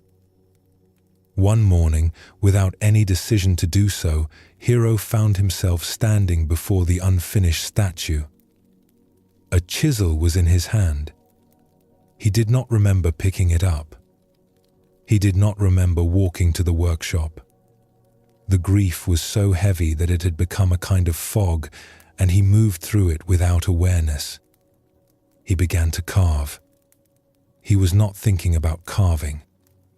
He was not thinking about technique or proportion or how the statue should look. His mind was empty of everything except grief. The loss of his teacher filled him completely. There was no room for anything else. No room for the voice that usually commented on his work. No room for the watcher who evaluated each stroke. Just sorrow and hands that moved. His hands moved. The chisel struck the stone. The sound echoed in the empty workshop. Hours passed. Hiro did not notice. He was not watching himself work. He was not evaluating each stroke. He was simply there, moving, carving, the grief flowing through him and somehow into the stone. Tears ran down his face, and he did not wipe them away. The chisel kept moving. The stone kept yielding. When he finally stopped, the sun was setting. Hiro stepped back and looked at what he had done. The face of the Buddha looked back at him. It was alive. There was no other word for it. The stone face held a presence that none of his previous work had ever achieved. The expression was serene but not empty. Compassionate but not sentimental. The eyes seemed to see him. The lips seemed about to speak. Hiro sank to his knees before his own creation, weeping again, but differently now. He understood something at last. For years, he had been trying to carve great statues. He had been watching his own technique, evaluating every stroke, trying to achieve an effect. This trying, this watching, this constant self-monitoring had created the very emptiness he felt in his work. Today, lost in grief, he had forgotten to try. He had forgotten to watch himself. He had forgotten to be Hiro the stonecutter attempting to create art. There had been just the carving, happening by itself, his hands moving without supervision. This was what his teacher had meant. You are in the way of the stone. When Hiro stood apart, watching and judging and trying, he blocked whatever wanted to flow through him into the work. When he forgot himself, when grief washed away the watcher, his hands could finally do what they had always known how to do. In the months that followed, Hiro completed the Buddha and went on to create many other works. Not all of them achieved what he had achieved on that grief-filled day. The watcher returned often, and with him came the old emptiness. But now Hiro understood what was happening. He knew that his best work came when he forgot to be Hiro, the stonecutter carving stone. When he simply carved. He developed ways to help himself forget. Sometimes he would work in dim light, where he could not see clearly enough to judge. Sometimes he would carve in rhythm with his breathing, letting the breath guide his hands. Sometimes he would simply wait until he felt that strange quiet inside, that absence of the watcher, before beginning. The temple officials who received the completed Buddha were astonished. They had expected good work from Hiro. They had not expected this. The statue became famous in the region. People traveled far to sit before it. They said it brought them peace. They said the Buddha's eyes seemed to see into their hearts. Hiro knew that he had not created that quality through skill or effort. It had come through him on a day when he was too broken to get in the way. The grief had been terrible, but it had also been a gift. It had shown him what was possible when the self that watches and judges falls silent. Years later, a young apprentice asked Hiro how he created such living statues. The old carver thought for a long moment before answering. "I learned to step aside," he said finally. "The stone knows what it wants to become. My hands know how to help it. When I forget to be in the middle, watching and directing, something can happen that I could never make happen through effort. I cannot tell you how to do this. I can only tell you that you are probably already doing it sometimes without knowing. Notice those moments. Notice what is different about them. You will find that you are absent in a certain way. The you that watches and judges and tries. Let that one rest and see what emerges." Zen teaches that we cannot force this forgetting. Any effort to forget ourselves comes from the very self we are trying to forget. But we can create conditions where forgetting becomes more likely. We can notice when we are dividing ourselves and gently return to complete engagement. We can let go of trying to achieve particular results and simply give ourselves to the activity at hand. Both Kira and Hiro discovered this truth through different paths. One learned to give his attention completely to the music. The other was emptied by grief until there was no watcher left. Both found that their best work, their most natural expression, arose when they stepped out of their own way. This is the art of forgetting. Not a loss, but a release. Not emptiness, but wholeness. When the self that watches and judges falls away, what remains is not nothing. What remains is life, flowing naturally, doing what it has always known how to do. Take a gentle breath now. Feel yourself resting here. Notice if there is a part of you watching yourself rest, commenting on how it is going. And if there is, let that be okay too. Simply notice and return your attention to the breath itself. The simple sensation of air moving. This moment, happening by itself, without anyone needing to manage it.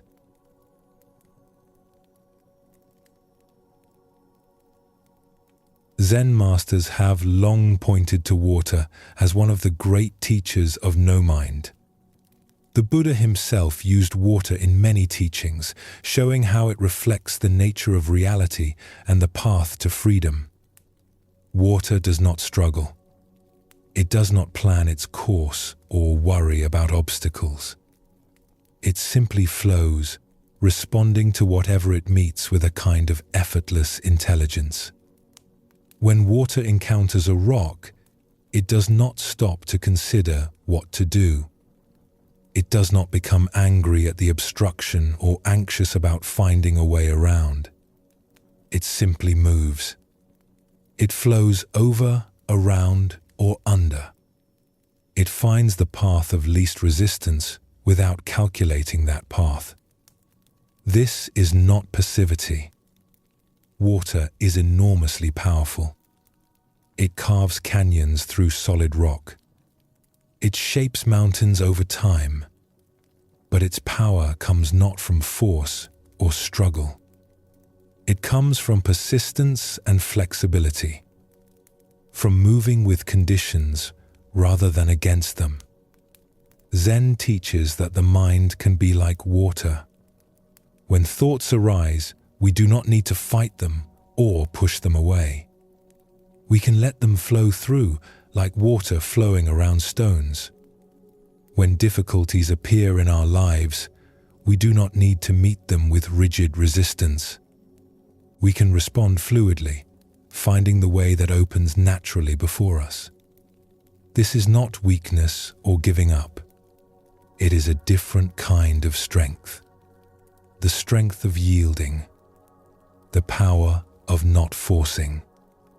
The Tao Te Ching, an ancient text that deeply influenced Zen Buddhism, says that nothing in the world is softer than water, yet nothing is better at overcoming the hard and rigid.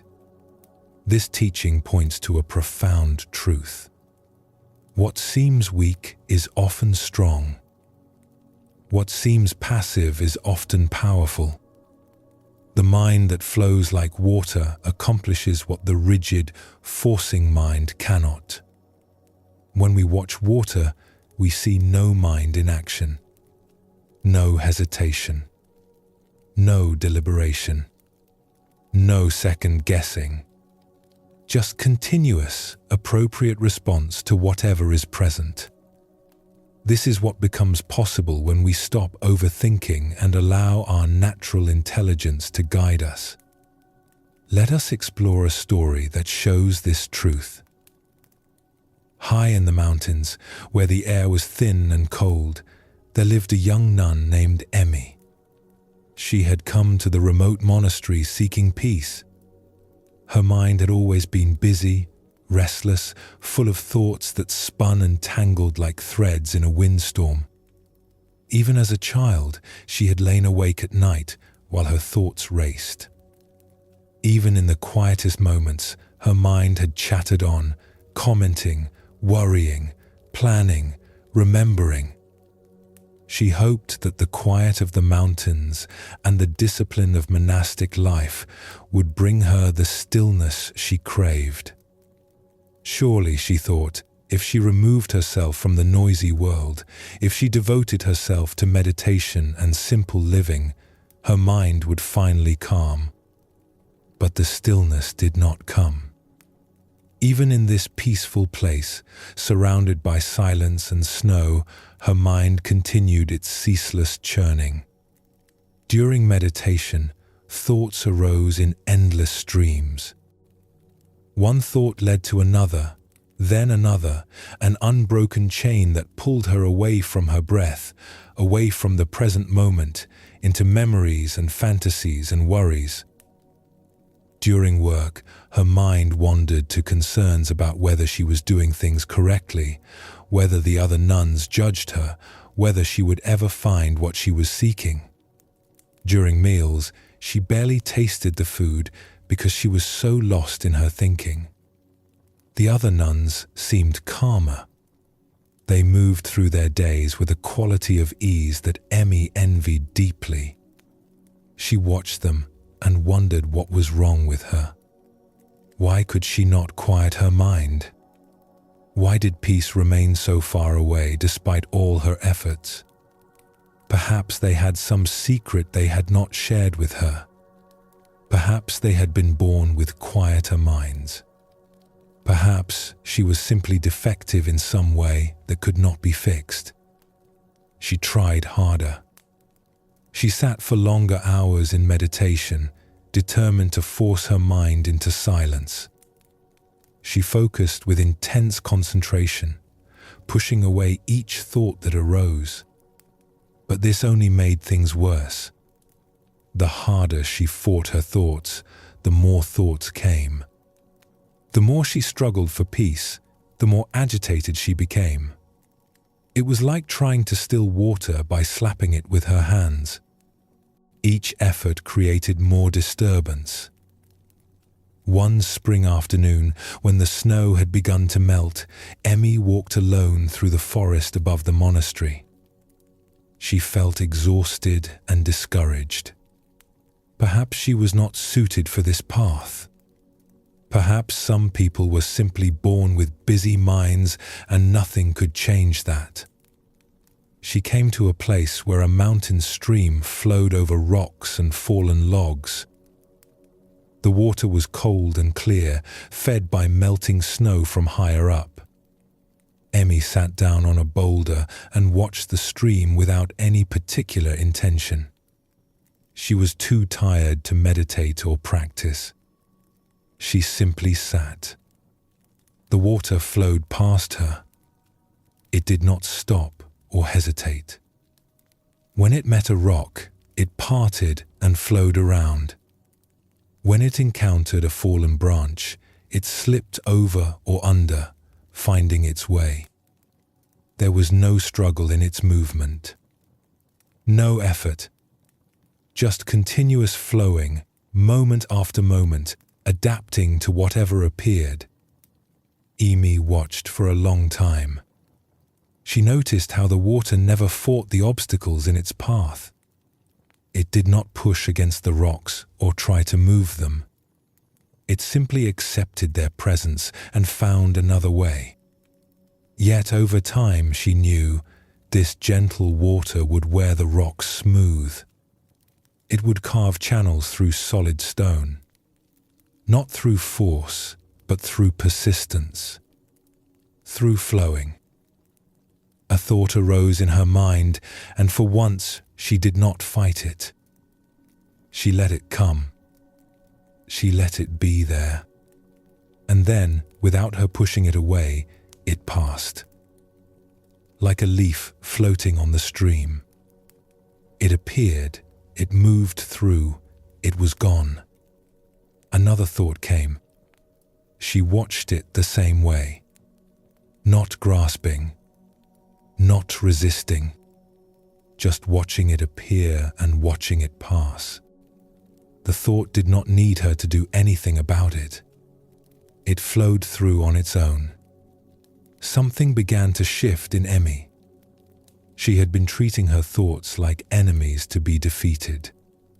She had been fighting them, pushing them away, trying to dam the stream of her mind. But you cannot stop a stream by building a wall against it. The water just rises and finds another way. And the effort of fighting exhausts you. What if thoughts were like the water itself? What if they were meant to flow? What if her job was not to stop them, but simply to stop interfering with their natural movement? What if peace was not the absence of thoughts, but a different relationship to them? She sat by the stream until the sun began to set, painting the snow-covered peaks with shades of pink and gold. The water kept flowing. It had always been flowing. It would flow long after she was gone. This flow was not a problem to be solved. It was simply how water was. Perhaps her mind was the same. Not broken, just flowing. Then she walked back to the monastery, feeling something different. Not the forced calm she had tried to create. something more natural, more like the stream itself. Her thoughts were still there, but she was no longer at war with them. In the days that followed, Emmy began to practice differently. When she sat in meditation, she did not try to stop her thoughts. She let them come. She let them flow. She watched them arise and watched them pass, like water flowing around stones. When she caught herself fighting, caught herself trying to dam the stream, she would remember the mountain creek. She would soften. She would let the water flow. It was not easy. Years of habit made her want to control, to struggle, to force stillness into existence. But gradually, something changed. The thoughts did not stop coming, but they no longer troubled her in the same way. They were just water flowing, just the natural movement of mind. When she stopped fighting them, they lost their power to disturb her. One evening, the abbess of the monastery asked Emmy how her practice was progressing. "I have stopped trying to empty my mind," Emmy said. "I have learned to let it flow." The abbess smiled. "And what taught you this?" "A stream in the forest. It showed me that water does not fight the rocks in its path. It flows around them. My thoughts are the rocks. For years I have been trying to remove them. Now I am learning to be the water that simply moves on." The abbess nodded slowly. This is an important understanding. Many practitioners spend years fighting their own minds, not realizing that the fight itself is the problem. They believe that if they try hard enough, push hard enough, concentrate fiercely enough, they will finally conquer the mind and achieve stillness. But the mind is not an enemy to be conquered. It is not a wild animal to be tamed through force. She paused and looked out the window at the snow-covered mountains. "The mind is more like water," she continued. "It is meant to flow. Thoughts arise naturally. They are not failures of meditation. They are not signs that you are doing something wrong. They are just what minds do, as flowing is what water does. When we stop treating them as obstacles and start letting them flow through us, we find the peace we were seeking all along. Not a dead stillness, but a living peace. A peace that moves and flows and yet remains undisturbed at its depths." Emmy continued her practice at the monastery for many years. Her mind never became perfectly silent. Thoughts continued to arise, as thoughts do. But she had learned to be like water, to flow around what appeared rather than struggling against it, to meet each moment with flexibility rather than rigidity. This was not the peace she had originally imagined, not an empty stillness with no movement at all. It was a different kind of peace, a flowing peace, a peace that included movement rather than fighting against it. When young monastics came to her later, struggling with their busy minds as she had once struggled, she would take them to the stream in the forest. She would not explain anything at first. She would simply have them sit and watch the water. "What do you notice?" she would ask after a while. And usually, if they sat long enough, they would begin to see what she had seen. That water does not fight. That flow is natural. That the peace they sought was not a matter of stopping the stream, but of learning to move with it. This story shows us one face of water mind. Emmy's suffering came not from her thoughts themselves, but from her war against them. When she learned to let them flow, to stop fighting and start allowing, she found the peace that her fighting had made impossible. Zen teaches that resistance creates suffering. When we push against what is, we exhaust ourselves in a battle we cannot win. The thoughts keep coming. The difficulties keep arising. Life keeps presenting us with things we did not choose. If we meet all of this with rigid resistance, we break. But if we learn to flow, to yield, to move with what comes rather than against it, we discover a strength we did not know we had. This does not mean we become passive or that we accept everything without discernment. Water has direction. It moves toward the sea. It has power and purpose. But it accomplishes that purpose through flexibility rather than force, through adaptation rather than rigidity.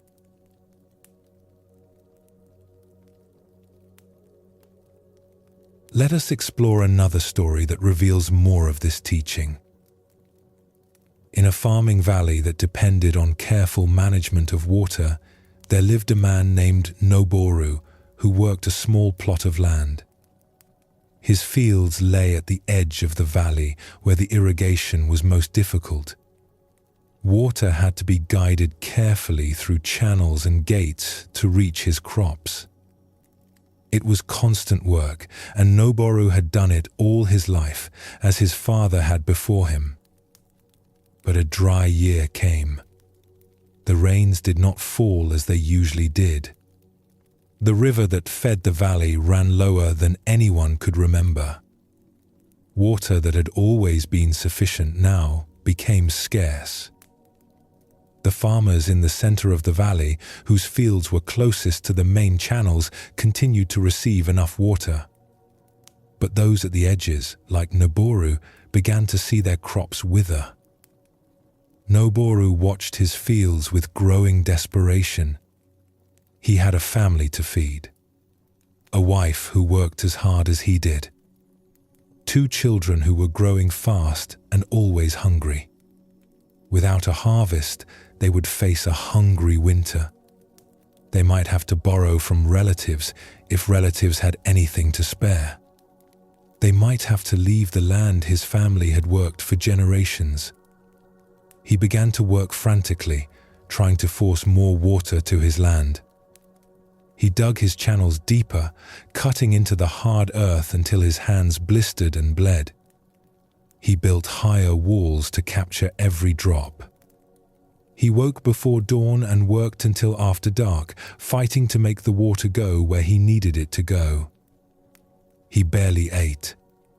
He barely spoke to his family. All his energy went into the battle with the water. But the water did not obey. It flowed where it wanted to flow. His deeper channels cracked and leaked in the dry earth.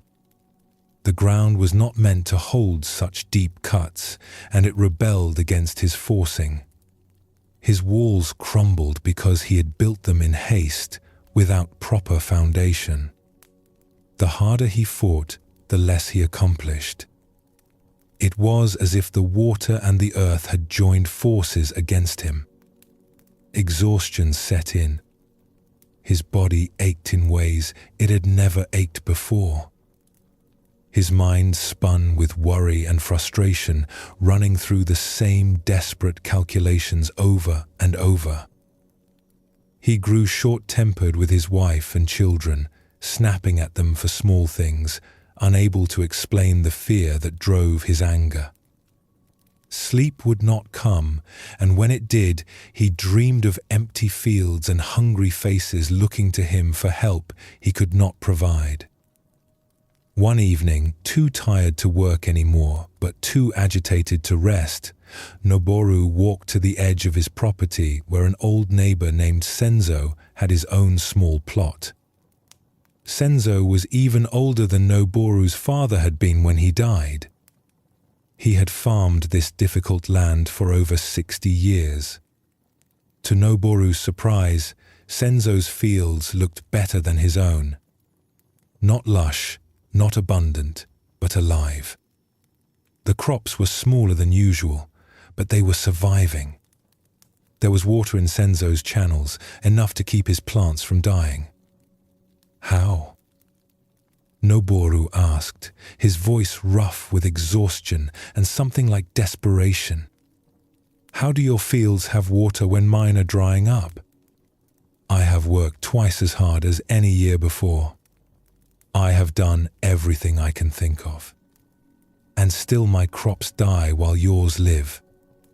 Senzo was sitting on a wooden bench outside his small house, watching the evening light fade over the mountains. He gestured for Noboru to sit beside him. You are trying to force the water to do what you want. But water does not respond to force. It responds to invitation. Noboru did not understand. I am just trying to bring water to my fields. The same thing you are doing. Senzo shook his head slowly. Not the same thing. Come. I will show you. Despite his exhaustion, Noboru followed the old man to his fields. The light was fading, but he could still see the channels that carried water to Senzo's crops. They were different from his own. His channels were deep and straight, cut with hard labor into the resistant earth. Senzo's channels were shallow and curved. They followed the natural contours of the land, bending where the ground wanted them to bend, sloping where the earth already sloped. You dig deep channels because you think deeper will hold more water, Senzo explained. But deep channels fight the earth. They crack. They leak. And they ask the water to go where it does not want to go. I dig shallow channels that follow where the water already wants to flow. Less work for me. Less resistance from the earth. And the water comes willingly because I'm not forcing it.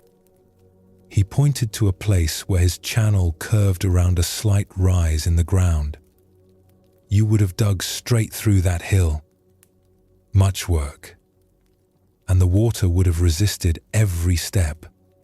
I simply went around. The water flows easily. It does not mind the longer path. Noboru looked at his own fields in the gathering darkness. He had fought the land all his life.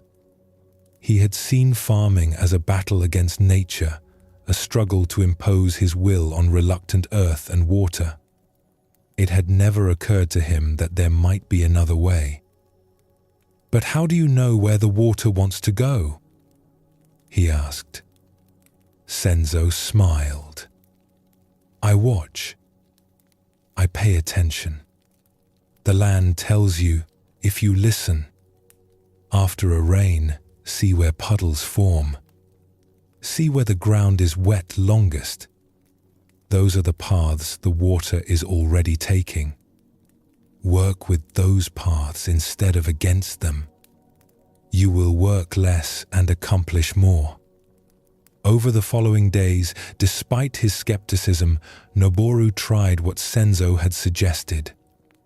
He stopped digging new channels and started watching his land.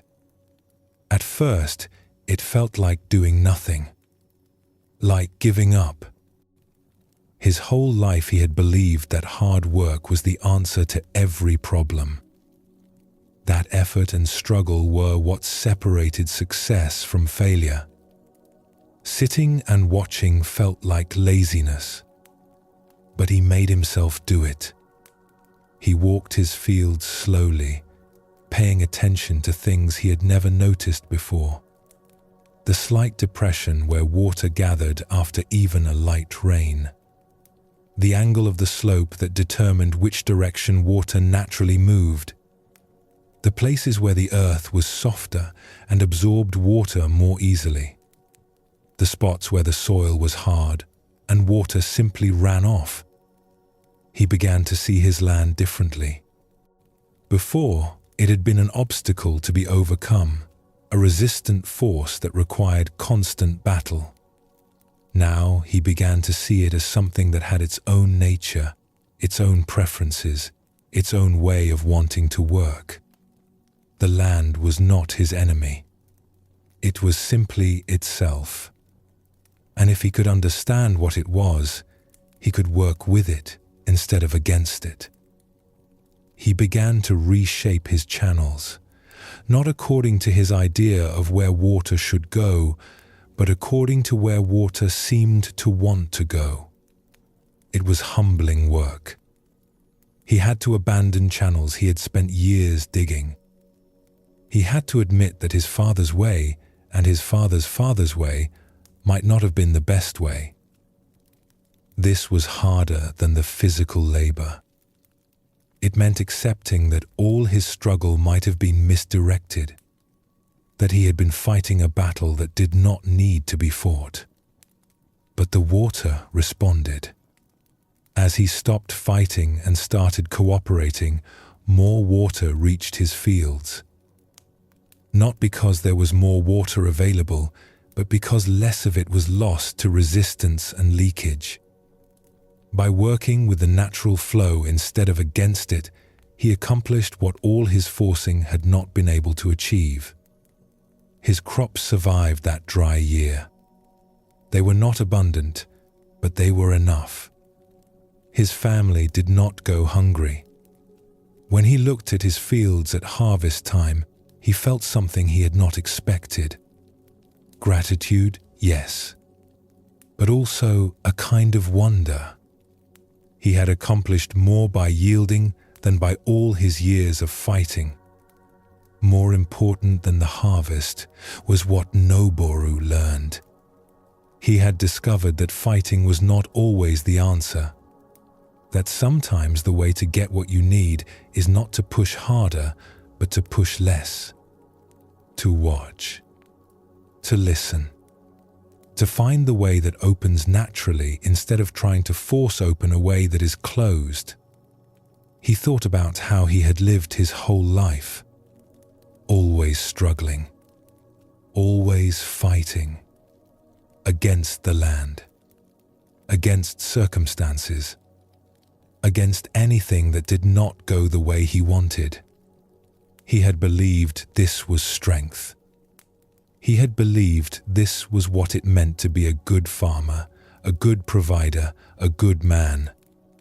Now he saw that all that fighting had often worked against him, that the very effort he thought was helping had sometimes been the thing holding him back.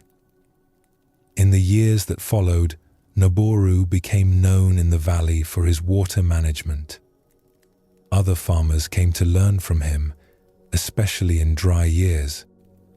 He would walk their land with them and point out what the earth was telling them, where water wanted to flow, where it was being forced against its nature, how to work with conditions rather than against them.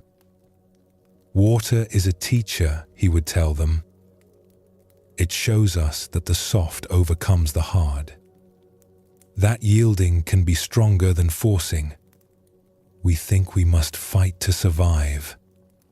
But sometimes the fighting is exactly what prevents us from getting what we need. This story shows us another aspect of water mind. Noboru's struggle against the water and the land only made his situation worse.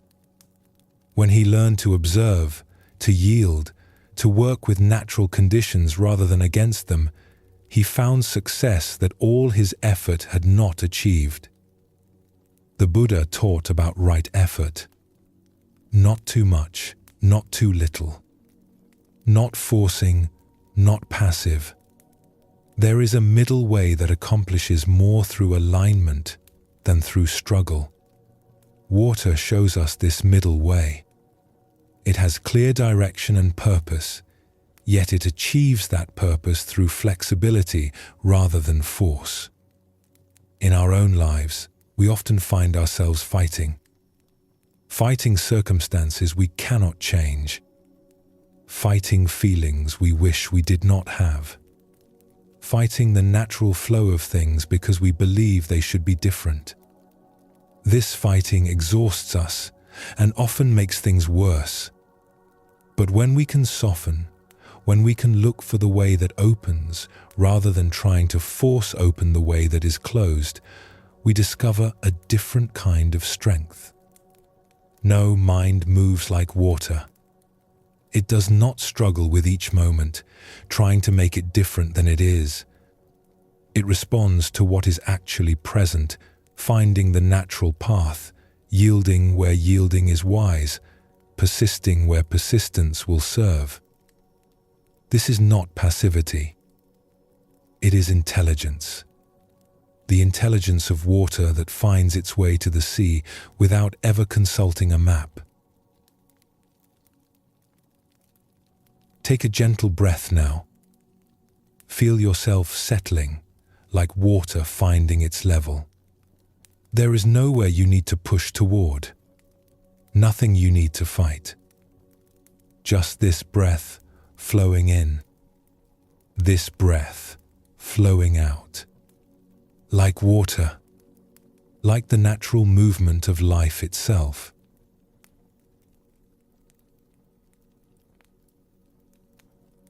In Zen, there is great attention given to the space between thoughts.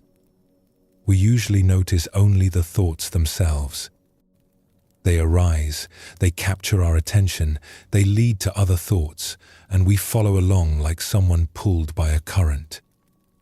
But between one thought and the next, there is a gap, a pause, a moment of stillness that we usually pass through without noticing.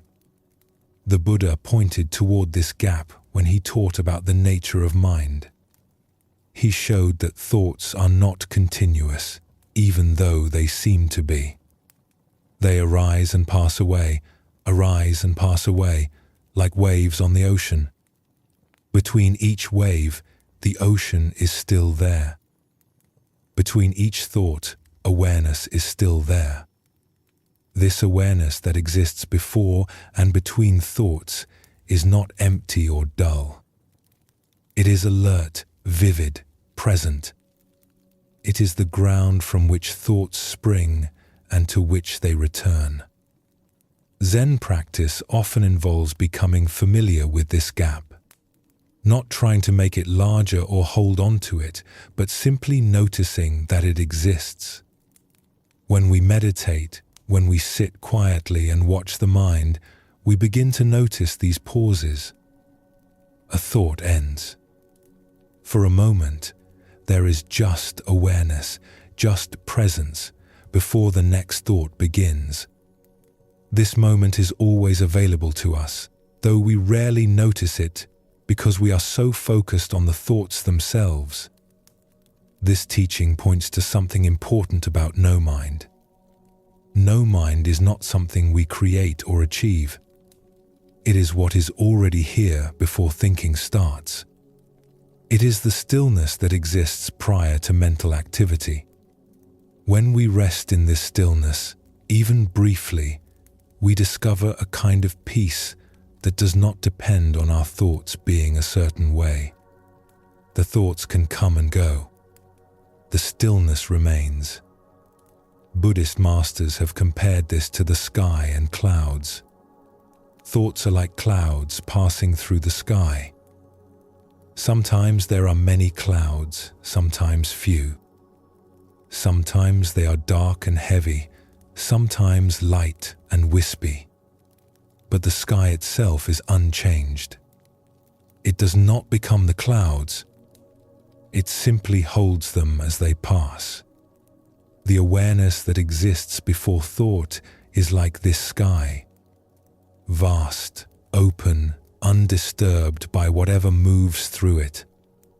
Let us explore a story that shows this truth. In a village known for its festivals, there lived a drum maker named Ryo. His family had crafted drums for generations. The great drums that called villagers to celebrations. The small drums that kept rhythm for dancers. the sacred drums that were played only at temples during ceremonies. Rio knew how to stretch the skins, how to shape the wooden bodies, how to create instruments that would resonate with deep, full voices. But making a drum was only half the craft. The other half was testing it. Each drum that left Rio's workshop had to be played, had to be listened to, had to be judged worthy or unworthy. This testing was an art in itself, one that Rio had learned from his father, who had learned from his father before him. When Rio was young, his father had taught him the basic technique. Strike the drum in the center for the deepest tone. Strike near the edge for a higher, sharper sound. Listen for resonance, for sustain, for any buzz or rattle that might indicate a flaw. These were things that could be taught in words, demonstrated, practiced. But there was something else his father had tried to teach him, something more difficult to convey. Rio remembered his father sitting before a newly completed drum, stick raised, eyes half closed, waiting. Sometimes he would wait for many long breaths before striking. The workshop would fall completely silent. Even the birds outside seemed to quiet themselves. As a child, Rio had grown impatient watching this. Why not just hit the drum and see how it sounded? What was all this waiting for? His father's stillness had seemed almost sacred. He sat like a statue, the stick poised in the air, his breathing slow and deep. Young Rio would fidget and shift, wanting the waiting to end, wanting the sound to come. But his father never rushed. He waited until something told him the moment was right, though Rio could never see what that something was. "What are you waiting for?" he had asked once, unable to contain his impatience.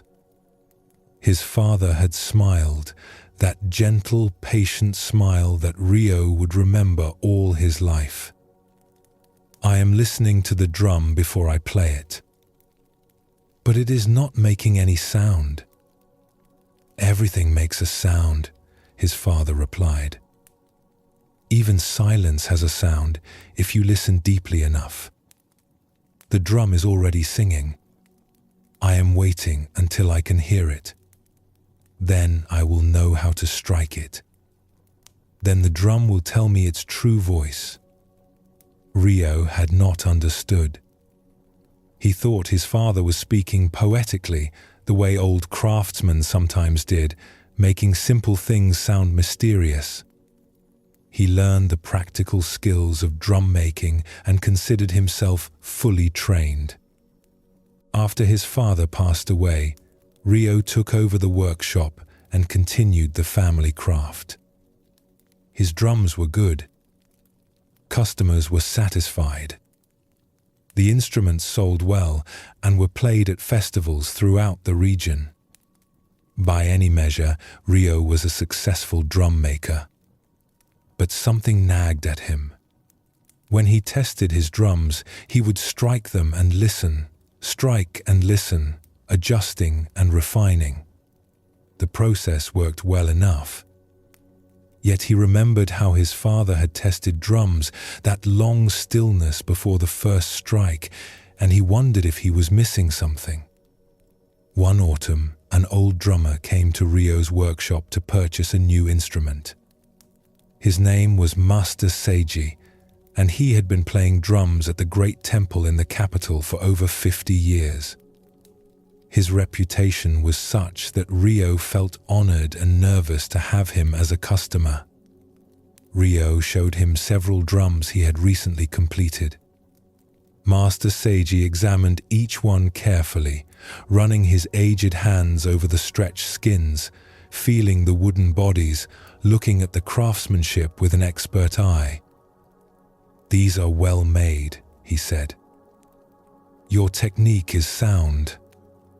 Your materials are good. May I hear them?" Rio handed him a drumstick, and stepped back. Master Seiji sat before the first drum. He raised the stick, and then he waited. The silence stretched on. 1 breath, 2 breaths, 5 breaths, 10. Ryo began to feel uncomfortable. Was something wrong? Was the old man having some kind of difficulty? Master Seiji's eyes were half closed. His body was utterly still. The stick remained raised, motionless. The only movement was his breathing, slow and deep. Then, without any visible preparation, without any gathering of force, the stick descended. The drum spoke. A single deep tone that seemed to fill not just the workshop, but something larger. The note hung in the air, rich and full, then slowly faded into silence. Master Seiji opened his eyes. "This is a good drum," he said simply. He moved to the next drum and repeated the process. The long stillness, the waiting, then the effortless strike and the revealing tone. Each drum was tested this way, the silence before each strike lasting as long as the silence after. When he had finished, Master Seiji chose 2 drums to purchase. As Ryo wrapped them carefully, he could not contain his curiosity. "Master, may I ask you something? When you test a drum, you wait a long time before striking. My father used to do the same thing. He said he was listening to the drum before playing it. I never understood what he meant." Master Seiji smiled, and in that smile, Ryo saw an echo of his own father's patient expression. "Your father was a wise man. What he said was true. The drum is already singing before we strike it. But to hear that song, we must become very quiet. Our minds are usually so full of noise that we cannot hear the subtle sounds. We are thinking about how we will strike, what tone we expect to hear, whether the drum is good or not.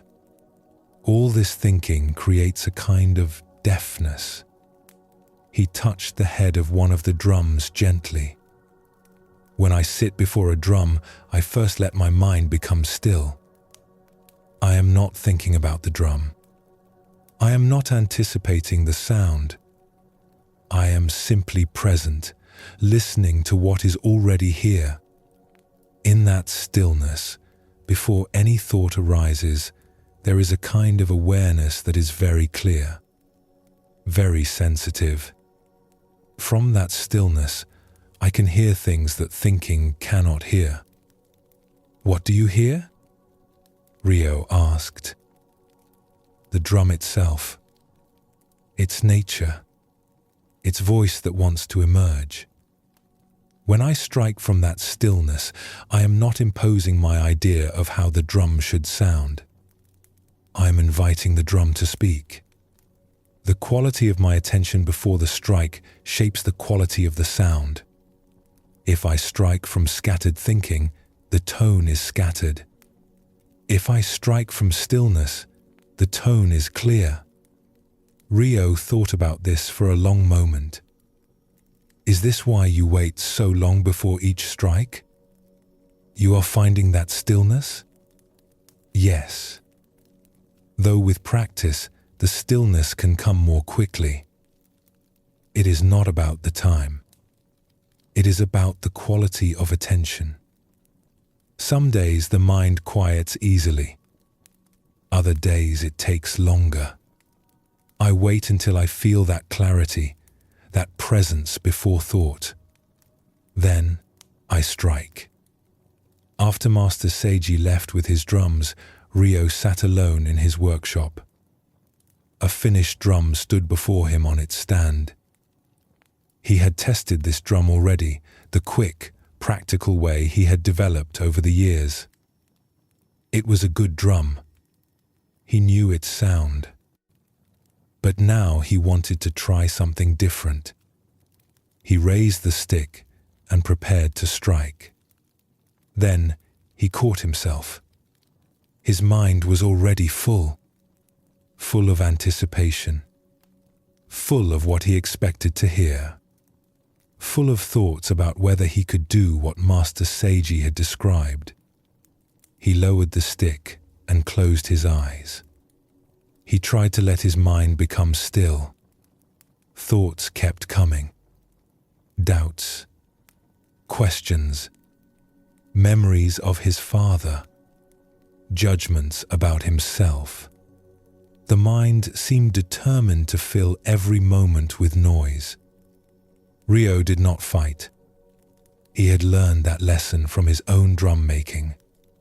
You cannot force a skin to stretch properly. You have to work with it gently, patiently. Perhaps the mind was the same. He sat and breathed. Thoughts came and he let them pass. Slowly, gradually, the intervals between thoughts grew longer. He began to notice the gaps, the pauses, the moments of simple presence before the next thought arose. And in one of those gaps, he heard something. Not with his ears exactly. It was subtler than that. A sense of the drum before him. A feeling of its presence, its waiting, its readiness to speak. Without deciding to, without thinking about it, his arm moved. The stick struck. The tone that emerged was different from what he had heard before when testing this drum. Fuller, rounder, more alive. As if the drum had finally been given permission to truly sing. Ryo opened his eyes and stared at the drum in wonder.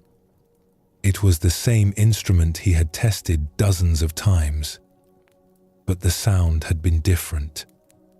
The difference had come from him, from the stillness before the strike, from listening before hearing, from presence before thought. He tried again. This time the stillness came more easily. The gap between thoughts opened, and in that gap he found the same clear presence. The strike that followed produced another beautiful tone. Not identical to the first, each strike was unique, but carrying the same quality of aliveness. Ryo laughed softly to himself in the empty workshop. All these years he had thought he understood his craft. He had thought his father's mysterious waiting was just an old man's habit, a quirk to be respected but not understood. Now he saw that his father had been trying to show him the most important thing of all. Not just how to make drums, but how to meet them. How to be present before acting. How to let stillness give birth to sound. In the years that followed, Ryo's drums became known for a quality that was difficult to name. People said they sang more freely than other drums, that they seemed to have voices of their own. Some credited his craftsmanship, which was indeed excellent. But Ryo knew the real secret was simpler and stranger. He had learned to hear the drum before playing it. He had learned to rest in the stillness before thought. And from that stillness, something could happen that his thinking mind could never have created. When people asked him the secret of his craft, he found it difficult to explain. "I wait," he would say. "I listen to what is already there. The drum tells me when it is ready." Most people did not understand. They thought he was being humble or evasive. But Ryo knew it was the simple truth. The quality that made his drums special did not come from him. It came through him from a place that existed before thinking, a stillness that had been there all along, waiting for him to discover it. This story shows us something subtle about the space before thought arises. Rio discovered that the quality of attention he brought to the moment before action shaped the action itself. When he struck from scattered thinking, the results were ordinary. When he struck from stillness, something different emerged. Zen teaches that this stillness is always available to us. It is not something we create. It is what is already here when we stop adding the noise of thinking. In that stillness, there is a kind of knowing that is more direct than thought. A responsiveness that does not need to deliberate. This is the heart of no mind.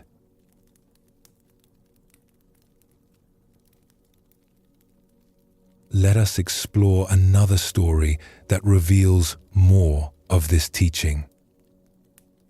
In a city known for its tea houses, there lived a tea master named Kinu, whose reputation had spread throughout the region. People came from distant provinces to attend her tea ceremonies. They said there was something different about the way she moved. Something that made the simple act of preparing tea into a profound experience.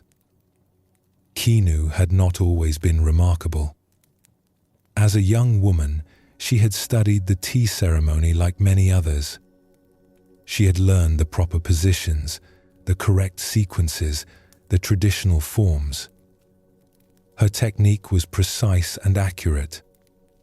But so was the technique of many tea practitioners. She was skilled, but not exceptional. The change had come after a great loss. Her teacher, an old woman who had guided her for 20 years, had died suddenly. One day she was there, sharp-eyed and warm, adjusting Kinu's posture, commenting on the angle of the tea scoop. The next day, she was gone. A stroke in the night, they said. She had not suffered. She had simply stopped. Kino had been devastated. Her teacher had been more than an instructor. She had been a second mother, a guide, a constant presence for half of Kinu's life. The grief was overwhelming. For months, Kinu could not practice. The tea room reminded her too painfully of her teacher's presence. She could still see the old woman kneeling there, still hear her voice explaining the meaning behind each movement. The familiar forms felt hollow without the one who had taught them to her. During this time of grief, Kinu spent many hours sitting in silence, not practicing, not thinking about tea, just sitting with her sorrow, letting it move through her like weather moving through a valley. She had no energy for anything else, no desire to accomplish or improve, or even to feel better. She simply sat and breathed and let the grief be what it was. Something happened during those months of stillness. Kinu did not notice it at first. Her mind, exhausted from sorrow, began to quiet in ways it never had during all her years of dedicated practice. Without trying to meditate, without following any technique, she fell into long stretches of simple presence. Thoughts came less frequently. When they came, they passed more quickly. The silence between them grew deeper. One morning, without planning to, she found herself in the tea room. She did not decide to make tea. Her hands simply began to move. They knew the form so well that they did not need her guidance. She watched as if from a distance while her body performed the ceremony. Something was different. The movements flowed in a way they never had before. There was no hesitation, no adjustment, no thought about what came next. Her body simply moved from stillness into action, from action back into stillness, like breathing. When she finished, Kinu sat in the quiet room and tried to understand what had happened. Her mind had been empty. Empty of planning, empty of trying, empty of self-watching. There had been just the movement, arising from somewhere before thought. She began to explore this discovery. She found that when she sat quietly before beginning a ceremony, letting her mind settle into stillness, the movements that followed had a different quality. They seemed to arise by themselves, without her having to direct them. The tea was prepared, the guests were served, everything happened correctly, but there was no sense of her doing it. There was just the doing. Students began to notice the change in her practice. They could not say exactly what was different. The forms were the same. The sequence was the same. But something had shifted. When they watched Kinu prepare tea, they felt they were witnessing something natural and inevitable, like water flowing downhill or flowers opening in sunlight. One student, a young woman named Michi, asked Kinu directly, "Your movements seem to have no beginning. They simply happen. How is this possible?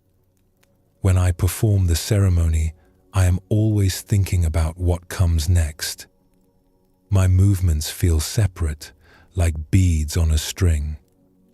Yours flow like a single continuous stream. What is your secret?" Kinu considered the question carefully. It was difficult to put into words what she had discovered.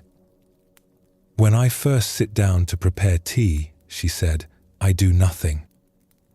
I sit with an empty mind and let the stillness deepen. I am not thinking about the ceremony. I am not planning my first movement. I am just present, aware, resting in the silence before anything begins." She paused, searching for the right words. In that stillness, there is a kind of readiness. Like a pool of water, perfectly calm, waiting for a single drop to create ripples. When the readiness is complete, movement begins by itself. I do not decide to move. The movement simply arises from the stillness, the way a breath arises when we stop holding our lungs. Michi looked puzzled. "But how can you move without deciding to move?" "The decision happens, but it happens beneath thought. Our bodies know how to do many things without our minds directing each movement. When you walk, do you decide to lift each foot? When you speak, do you plan the position of your tongue for each sound? There is an intelligence that operates before and beneath our thinking. When I sit in stillness before the ceremony, I am allowing that deeper intelligence to guide the movements. My thinking mind steps aside and something else takes over." She lifted the tea bowl and held it gently in her palms. "The ceremony has been practiced for centuries. Its forms live in my body, in my hands, in my bones. They do not need my thoughts to tell them what to do. When I rest in stillness, the ceremony can perform itself through me. I am not the one doing it. I am simply present while it happens." Michi began to practice this way. At first, it was frustrating. When she tried to empty her mind before performing the ceremony, her thoughts only became louder. They seemed to multiply, as if offended by her attempt to quiet them. She thought about whether she was sitting correctly. She wondered if she would ever understand what Kinu meant. She judged herself for having so many thoughts. She felt she was doing it wrong, that she could not find the stillness Kinu described. She wanted to give up. This was too hard. Perhaps some people were naturally suited for this kind of practice and others were not. Perhaps she simply had too busy a mind. But Kinu counseled patience. Do not try to empty your mind. That just creates more struggle. You are adding another thought, the thought that you should have no thoughts. This is like trying to smooth water by pressing on it. Simply sit. Let thoughts come and go.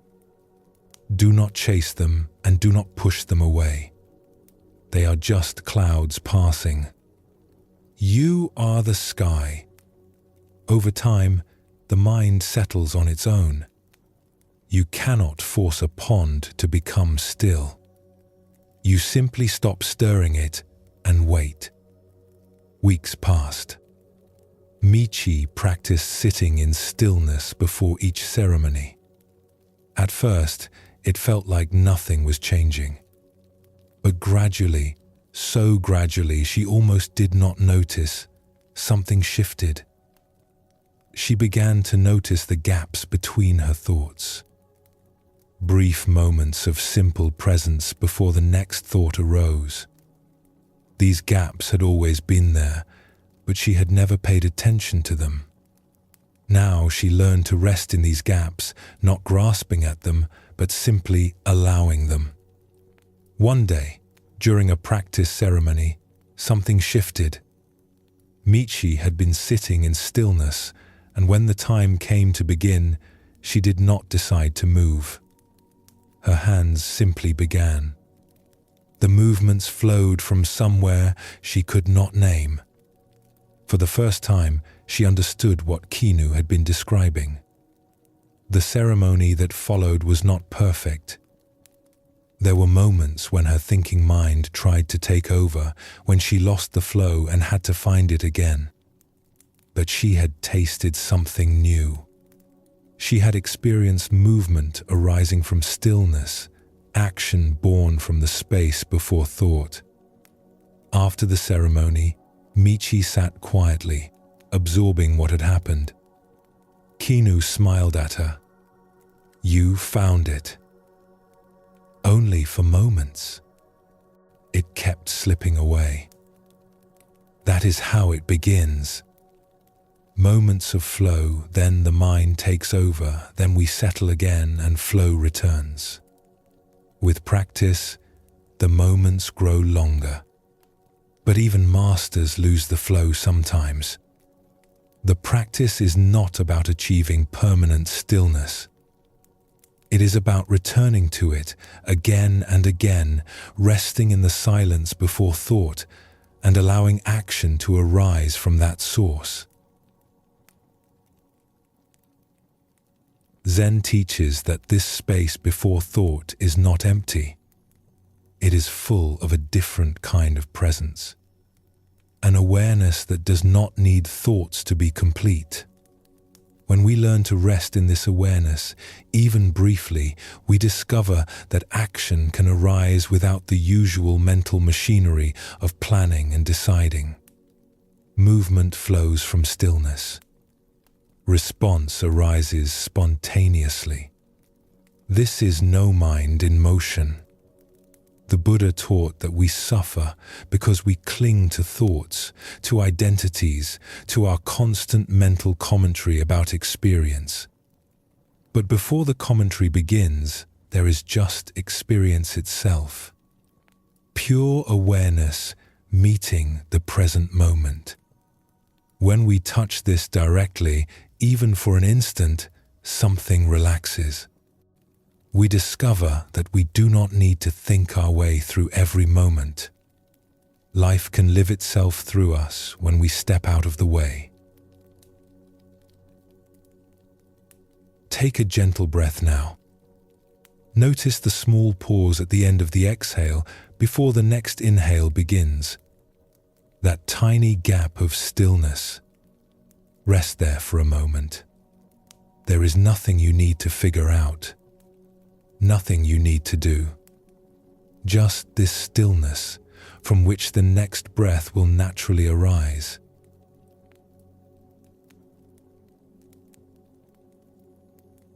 We have traveled together through many aspects of no mind tonight.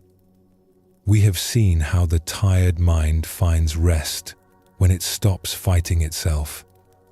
We have felt the wisdom that lives in the body, beneath thought. We have witnessed what happens when we forget ourselves and allow action to flow freely. We have learned from water how to yield rather than force. We have touched the stillness that exists before thought begins. Now, we come to the heart of this teaching. And the heart is very simple. No mind is not a distant achievement.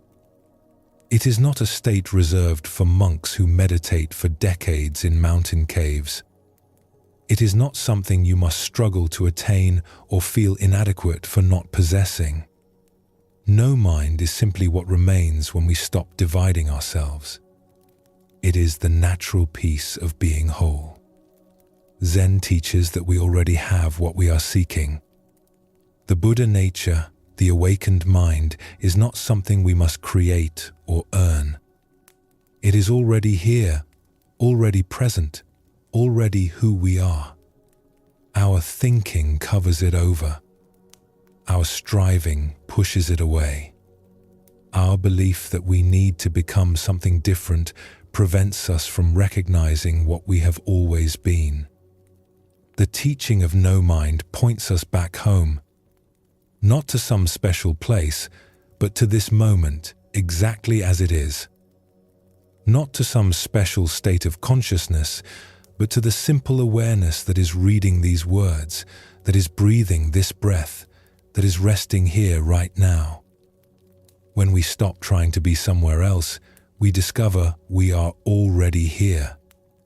When we stop trying to be someone else, we discover we are already ourselves.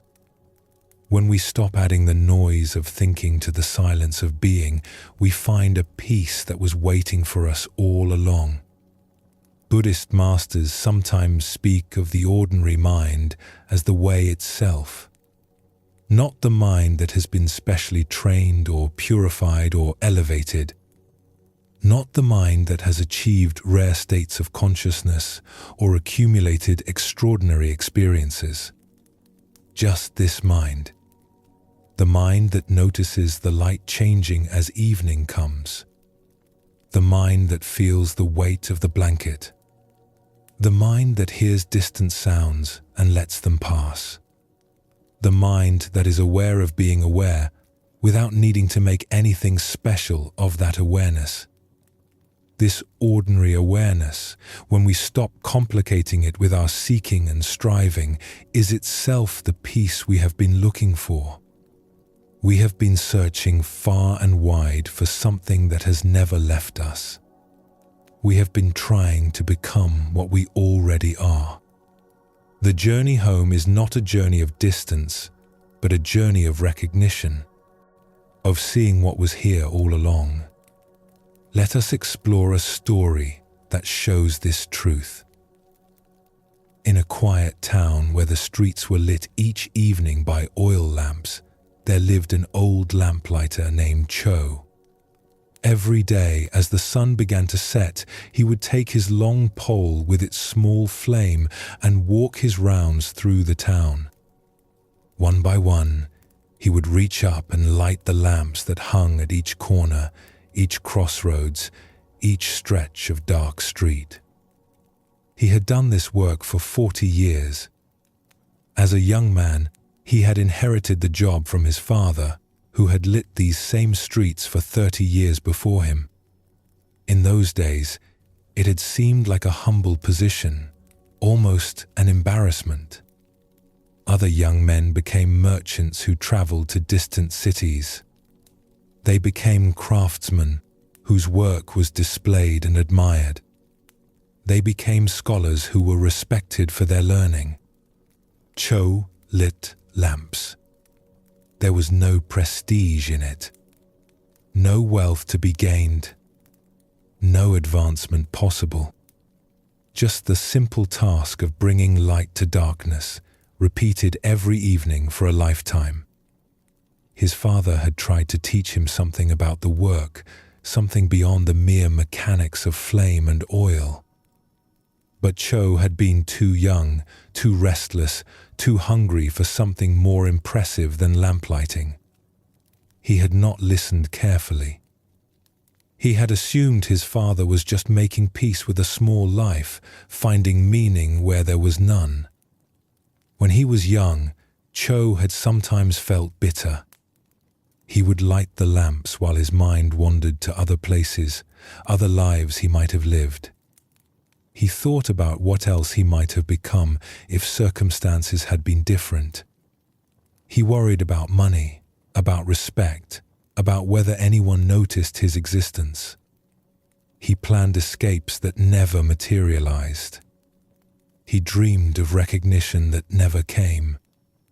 His body walked the familiar streets while his mind lived elsewhere, always elsewhere. But somewhere along the way, without any dramatic moment of transformation, something had changed. Cho did not know exactly when it happened. There was no single evening he could point to and say, "That was when I woke up." The shift had been gradual, like the slow turning of seasons. He had simply started paying attention. At first, it was just noticing the small things. The way the flame on his pole flickered in the breeze. The particular quality of light as the sun went down, different each evening depending on clouds and season. The sounds of the town settling into night. Doors closing. Voices calling children home. The smell of cooking fires and evening meals. Then the attention deepened. He began to notice the act of lighting itself. The moment when his flame touched the lamp's wick. The small catch, the hesitation, then the bloom of light. Each lamp was slightly different. Some caught quickly. Some needed patience. Some burned bright and some burned gentle. He came to know each lamp on his route the way a gardener knows each plant. And then something else happened, something harder to describe. The separation between Cho and his work began to dissolve. He no longer felt like a person performing a task. There was just the walking, just the reaching up, just the lighting, just the light spreading through the darkness, one lamp at a time. His mind grew quiet during these evening rounds. Not empty, not blank, but quiet. Thoughts would arise sometimes, but they did not pull him away the way they once had. He noticed them the way he noticed birds flying overhead. Present, and then gone. His attention stayed with the work, with the walking, with the lights blooming one after another. People in the town began to notice something about Cho. They could not say exactly what it was. He had always been kind. He had always done his job well. But now there was something different in his presence. A stillness. A peace that seemed to radiate from him like warmth from a fire. Children would follow him sometimes on his evening rounds, watching him light the lamps. He never shooed them away. He would smile at them and continue his work, letting them be part of the quiet ritual. They seemed to sense something special in it, though they could not have said what. One evening, a visitor to the town, a scholar who had studied at the great monasteries, happened to be walking when Cho passed by on his rounds. The scholar stopped and watched the old lamplighter work. Something in the quality of Cho's movements caught his attention. The unhurried pace, the complete absorption, the absence of any restlessness or distraction. After Cho had lit several lamps, the scholar approached him. "Excuse me," he said. "I have spent many years studying meditation and seeking peace of mind. I have sat in silence for months at a time. I have received teachings from renowned masters. But watching you just now, I felt something I rarely feel. A quality of presence that all my practice has not given me. May I ask what your secret is?" Cho looked at the scholar with gentle, puzzled eyes. "I have no secret," he said. "I just light lamps. But there is something in the way you do it. A stillness, a completeness, as if you are entirely here, not wishing to be anywhere else, not thinking about anything else. I have sought this state through many techniques. How did you find it?" Cho considered the question carefully. He was not used to speaking about such things. He was a lamplighter, not a teacher. "I do not know if I can explain," he said slowly. "When I was young, my mind was always somewhere else. I would light lamps while thinking about other things. The work was just something my body did while my mind wandered. I was divided. Part of me here, part of me elsewhere." He reached up and lit another lamp. The flame caught and spread its warm glow. But over many years, something changed. I stopped wanting to be somewhere else. I stopped thinking the lighting was just a task to get through so I could do other things. I let myself be here, just here, with the flame, with the lamp, with the walking, with the evening coming on. He turned to look at the scholar directly. "I am not thinking about lighting lamps. I am not thinking about anything. There is just this. The flame, the wick, the darkness becoming light. Where else would my mind be? This is my life. This moment, walking this street, lighting this lamp. Why would I want to be anywhere else?" The scholar was silent for a long moment. He had received many complex teachings about emptiness and no-self and the nature of mind.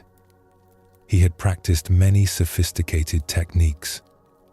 He had debated with other scholars about the fine points of different schools of Buddhism. He had accumulated knowledge and experiences that he thought would lead him to peace. But this old lamplighter, with no training and no philosophy, had shown him something simpler, something his studying had obscured rather than revealed. All his seeking had been looking in the wrong direction. He had been looking for something special, something extraordinary, something beyond ordinary experience. But this old man had found peace not by transcending ordinary life, but by being fully present for it. "You are not divided," the scholar said finally. "You are whole. That is what I was seeing. Not a special state of consciousness. Not some rare achievement. Just a man who is fully where he is, doing what he is doing, without being pulled elsewhere by his thoughts." Cho nodded, though he was not sure he understood everything the scholar said. "I just light lamps," he repeated. "But yes, I am here while I do it. Where else would I be?" The scholar bowed deeply, as he would bow to a great teacher. And in that moment, he understood that teachers can appear in any form. That wisdom does not announce itself with robes and titles.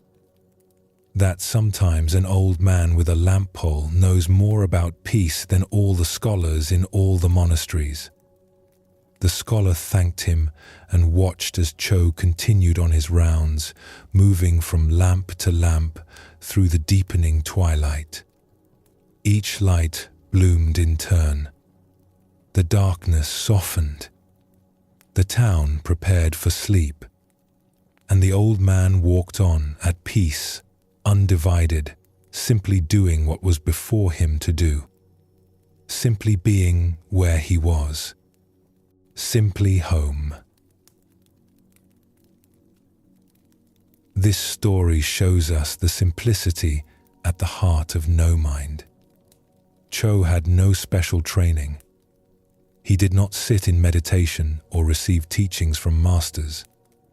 He simply, over the course of many years, stopped being divided. He stopped wanting to be somewhere other than where he was. He let himself be fully present for his simple work. And in that wholeness, he found a peace that even a scholar's years of seeking had not produced. Zen teaches that awakening is not complicated. We make it complicated with our seeking and striving, our techniques and philosophies. But at its heart, it is simply this: being here, fully, without division. Doing what we are doing, completely, without wishing we were doing something else. Meeting this moment as it is, without needing it to be different. This does not mean we never think or plan or remember. Thinking has its place, but we do not need to think constantly. We do not need to be elsewhere in our minds while our bodies go through the motions of living. We can come back to where we actually are. We can be whole.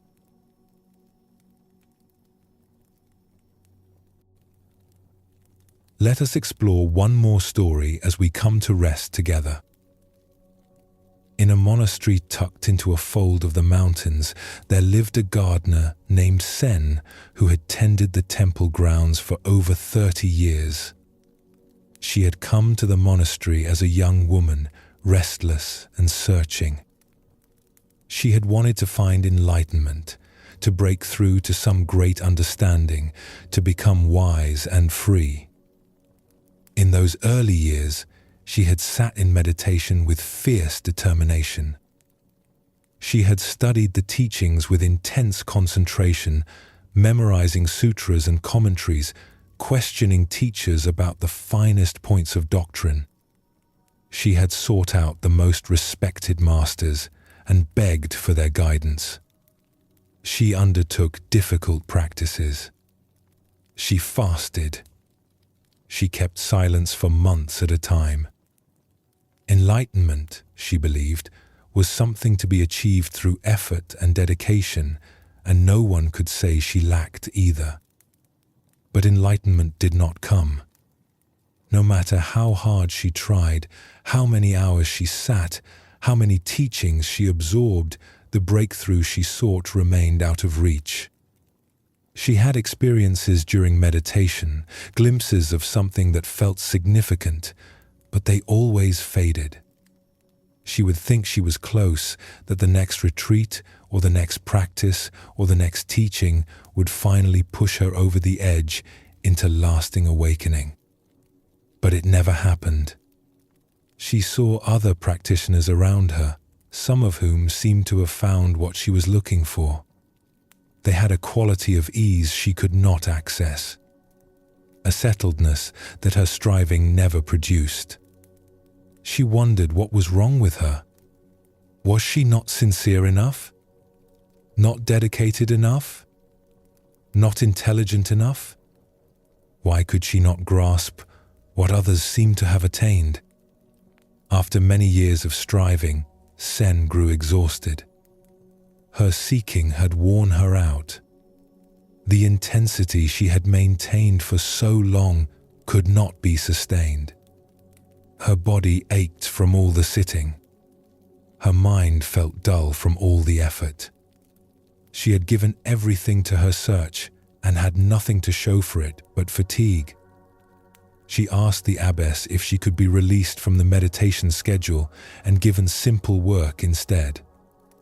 She expected the abbess to refuse, to tell her to try harder to push through the exhaustion. But the abbess simply looked at her for a long moment and then nodded. "Go tend the gardens," she said. "Perhaps what you are seeking will find you there." Sen was assigned to tend the temple grounds, and at first she felt like a failure.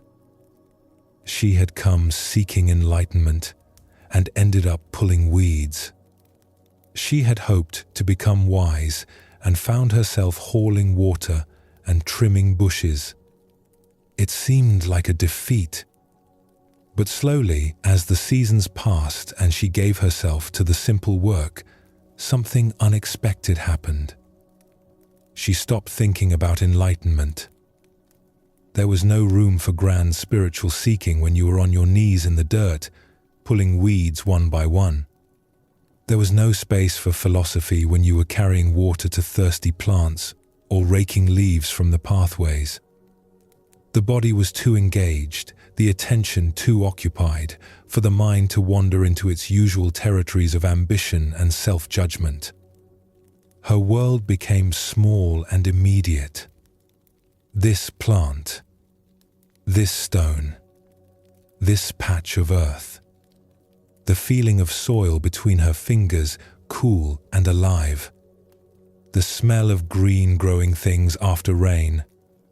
The way light fell differently through the leaves as the seasons turned. The small satisfactions of seeing a plant she had tended begin to bloom. The simple rhythm of work and rest, effort and ease. At first, she resisted this smallness. She told herself she was just recovering, just resting before returning to her real practice.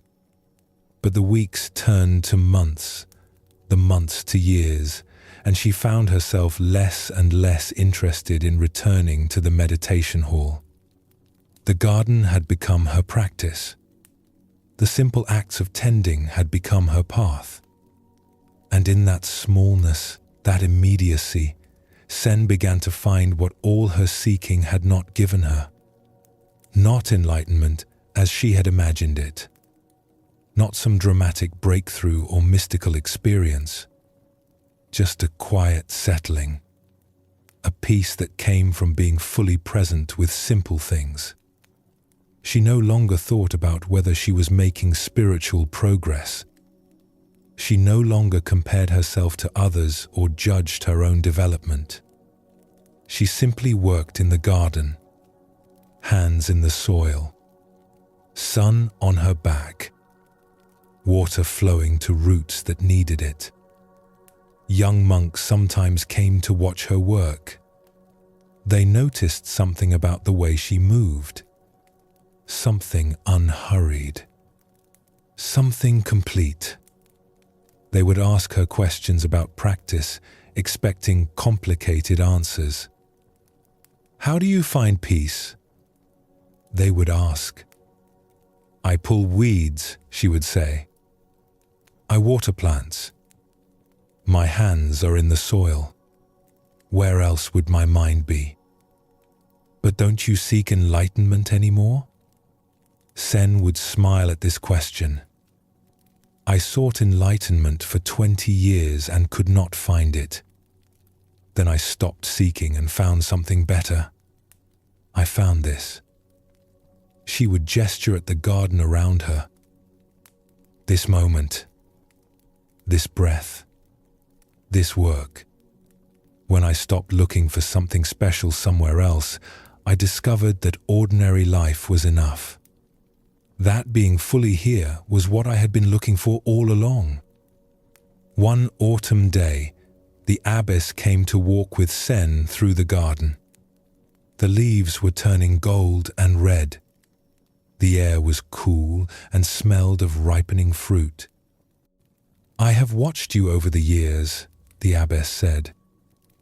"When you first came here, you were like a clenched fist, gripping so tightly to your seeking. Now you are like an open hand. What changed?" Sen considered the question as they walked together past the old plum trees. "I gave up," she said, finally. I stopped trying to get somewhere. I stopped believing that peace was something I had to achieve through effort. I just started doing what was in front of me to do. And somehow, in that giving up, I found what all my trying had never given me. She paused to pull a small weed that had appeared beside the path. I think I was always looking somewhere else. Looking for enlightenment in special experiences, in breakthrough moments, in states of consciousness I had read about in books written by ancient masters. I never thought to look here, in the garden, in my hands, in the ordinary moments that make up most of life. She straightened slowly, her old knees protesting the movement, and looked around at the garden she had tended for so many years. The trees she had planted as saplings were now tall and strong. The stones she had placed lined the pathways in patterns that felt inevitable, as if they had always been there. When I finally stopped looking elsewhere, I found that here was enough. That ordinary was enough. That this moment, just as it is, was what I had been seeking all along. Not some other moment. Not some transformed moment. This one. The only one that actually exists. The abbess nodded slowly. This is what the old teachers meant when they said the ordinary mind is the way. Not a special mind. Not a perfected mind. Just this mind, fully present, not seeking elsewhere. You have found it, though you were not trying to find it. Perhaps because you were not trying to find it.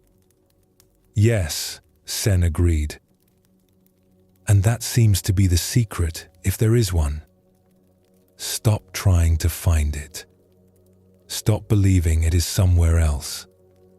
Just be here, doing what you are doing, fully and completely. What we seek is not hidden in some distant place. It is here. It has always been here. We just had to stop running past it. They walked on together through the garden as the afternoon light began to soften. Somewhere a bird called. Leaves drifted down from the trees. And Sen, who had once sought enlightenment with such fierce determination, was at peace. Not because she had achieved anything special, but because she had finally stopped trying to achieve and simply allowed herself to be where she was. Zen teaches that what we seek is not far away. It is not hidden in secret teachings or available only to those with special talents. It is here, in this breath, in this moment, in the ordinary experience of being alive. When we stop dividing ourselves between here and there, between who we are and who we think we should become, we find a wholeness that was never really lost. No, mind is not something exotic. It is the simple experience of being undivided, of doing what we are doing without wishing we were doing something else, of being where we are without longing to be somewhere else, of resting in this moment without needing it to be different. The lamplighter found it through 40 years of walking his rounds. The gardener found it by giving up her search and kneeling in the dirt. Both discovered the same truth. Peace is not achieved. It is allowed. It is what remains when we stop complicating our lives with endless seeking and striving. It is what we find when we finally come home to where we already are. All the teachings we have explored tonight point to this simple truth. The tired mind finds rest not by achieving something, but by allowing itself to be. The body's wisdom emerges not when we direct it, but when we trust it. We forget ourselves not through effort, but through complete engagement.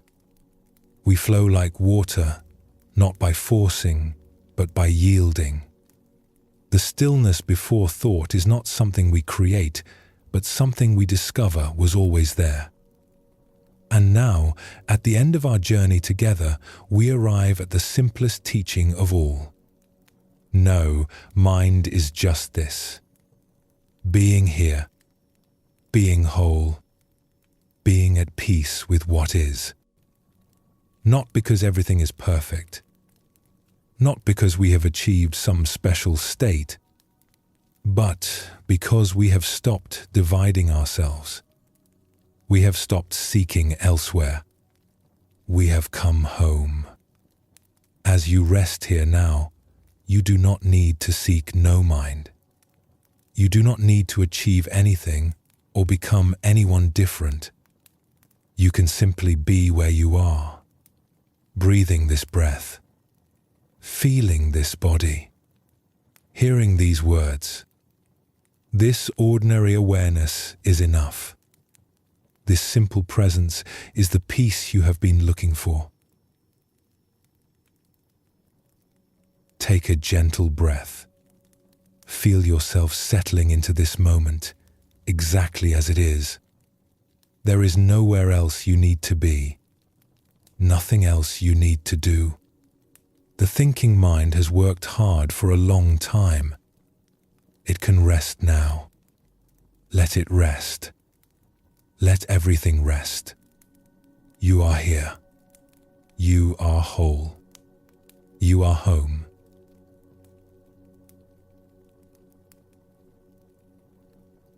As we come to the end of our time together tonight, let yourself settle even more deeply into rest. We have explored no mind from many angles. We have seen the tired mind find peace when it stops fighting itself. We have felt the wisdom that lives in the body, in the hands that remember what thinking cannot teach. We have witnessed the art of forgetting, where the self that watches and judges dissolves into wholeness. We have learned from water how to flow rather than force. We have touched the stillness that exists before thought begins. And we have come home to the simple truth that what we seek is already here. You do not need to remember all of this. The stories and teachings have done their work. They have settled into you like seeds falling onto quiet earth. In their own time, in their own way, they will grow. For now, there is nothing more to do. The thinking mind has heard what it needed to hear. It can rest now. Let it rest. Let the thoughts come and go like clouds passing through an empty sky. You do not need to follow them. You do not need to push them away. Simply let them be and let yourself be. Your breath continues on its own. Your heart beats without your direction. Life is living itself through you, as it always has. You can trust this. You can rest in this. Sleep will come when it is ready. There is no need to chase it. Simply allow yourself to be here, in this moment, at peace, at rest, whole. Sleep well, and thank you for joining us here at Sleepy Monk.